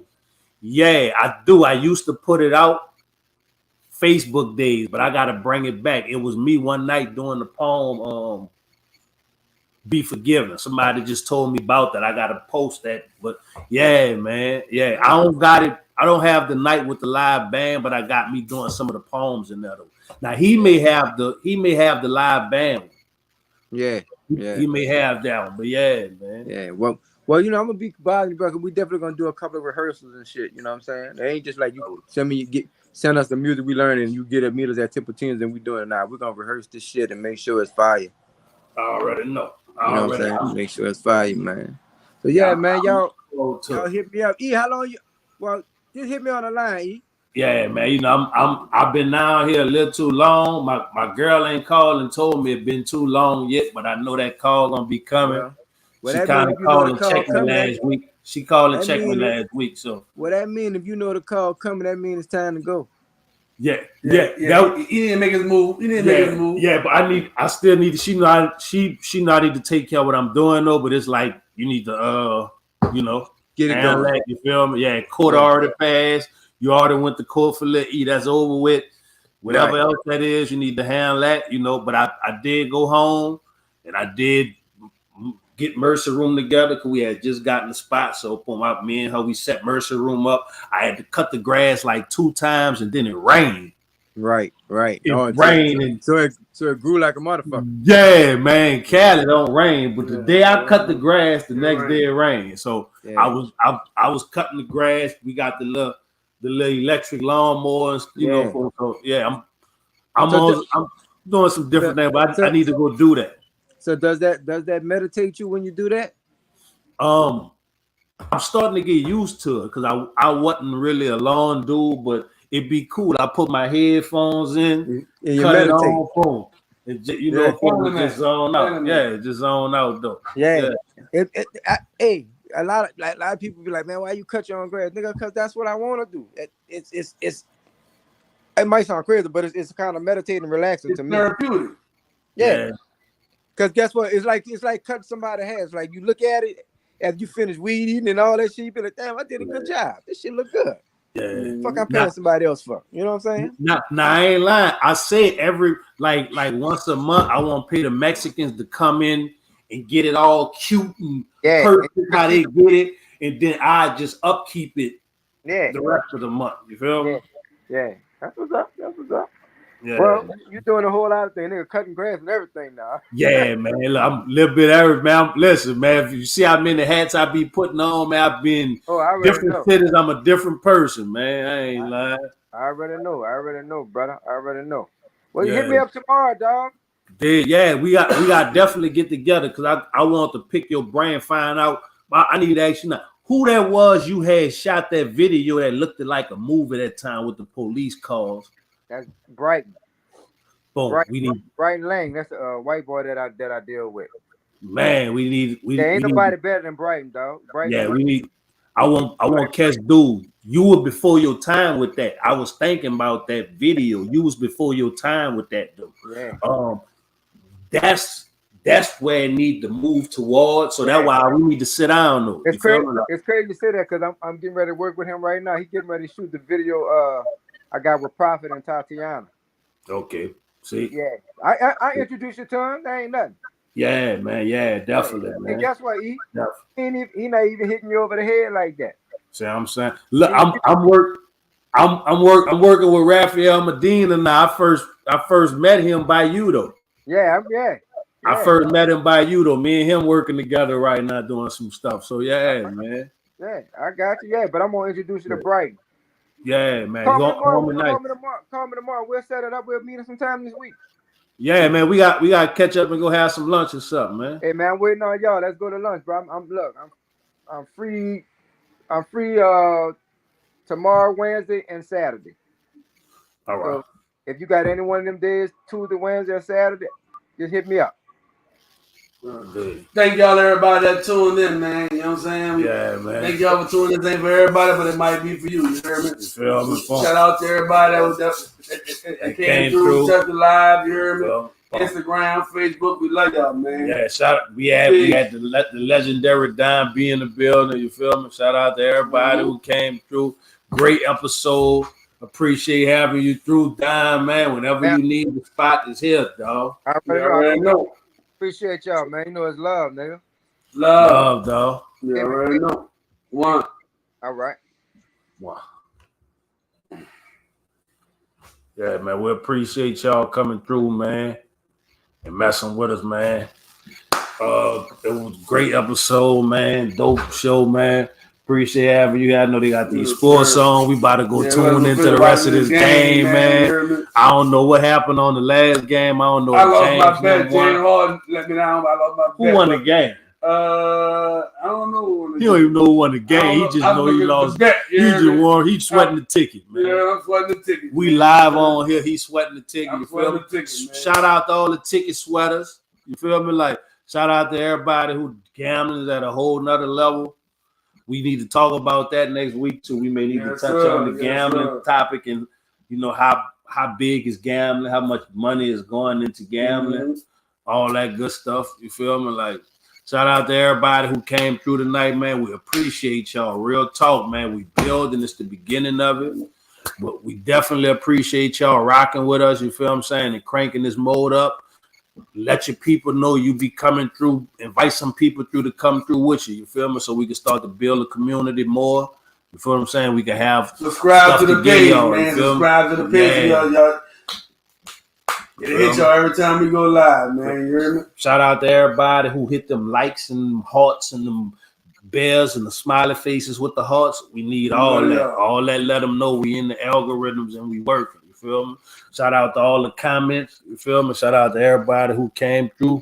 Shout out to Miss China came through. Yep, was that Miss China? Shout out to Joshua Your Stash came through. Shout out to Derek came through. Josh, shout out to Molly G came through here tonight, man. Show some love, man. We love y'all, man. We out. Well, we see y'all, man. See y'all next Monday. This ain't for everybody, but it might be for you. You did. Yeah, man. He running on y'all. He trying to get to that game. He running on y'all. He trying to go see who play tonight, man. Who that is about to come on?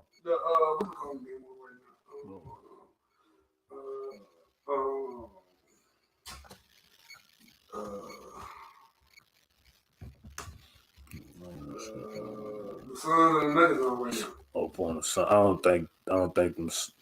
And look like the Suns wanting no more them Nuggets that right night. Now, who that? The Suns? Yeah. Oh, they came back fighting tonight, huh? They fighting tonight. You heard me? They fighting tonight.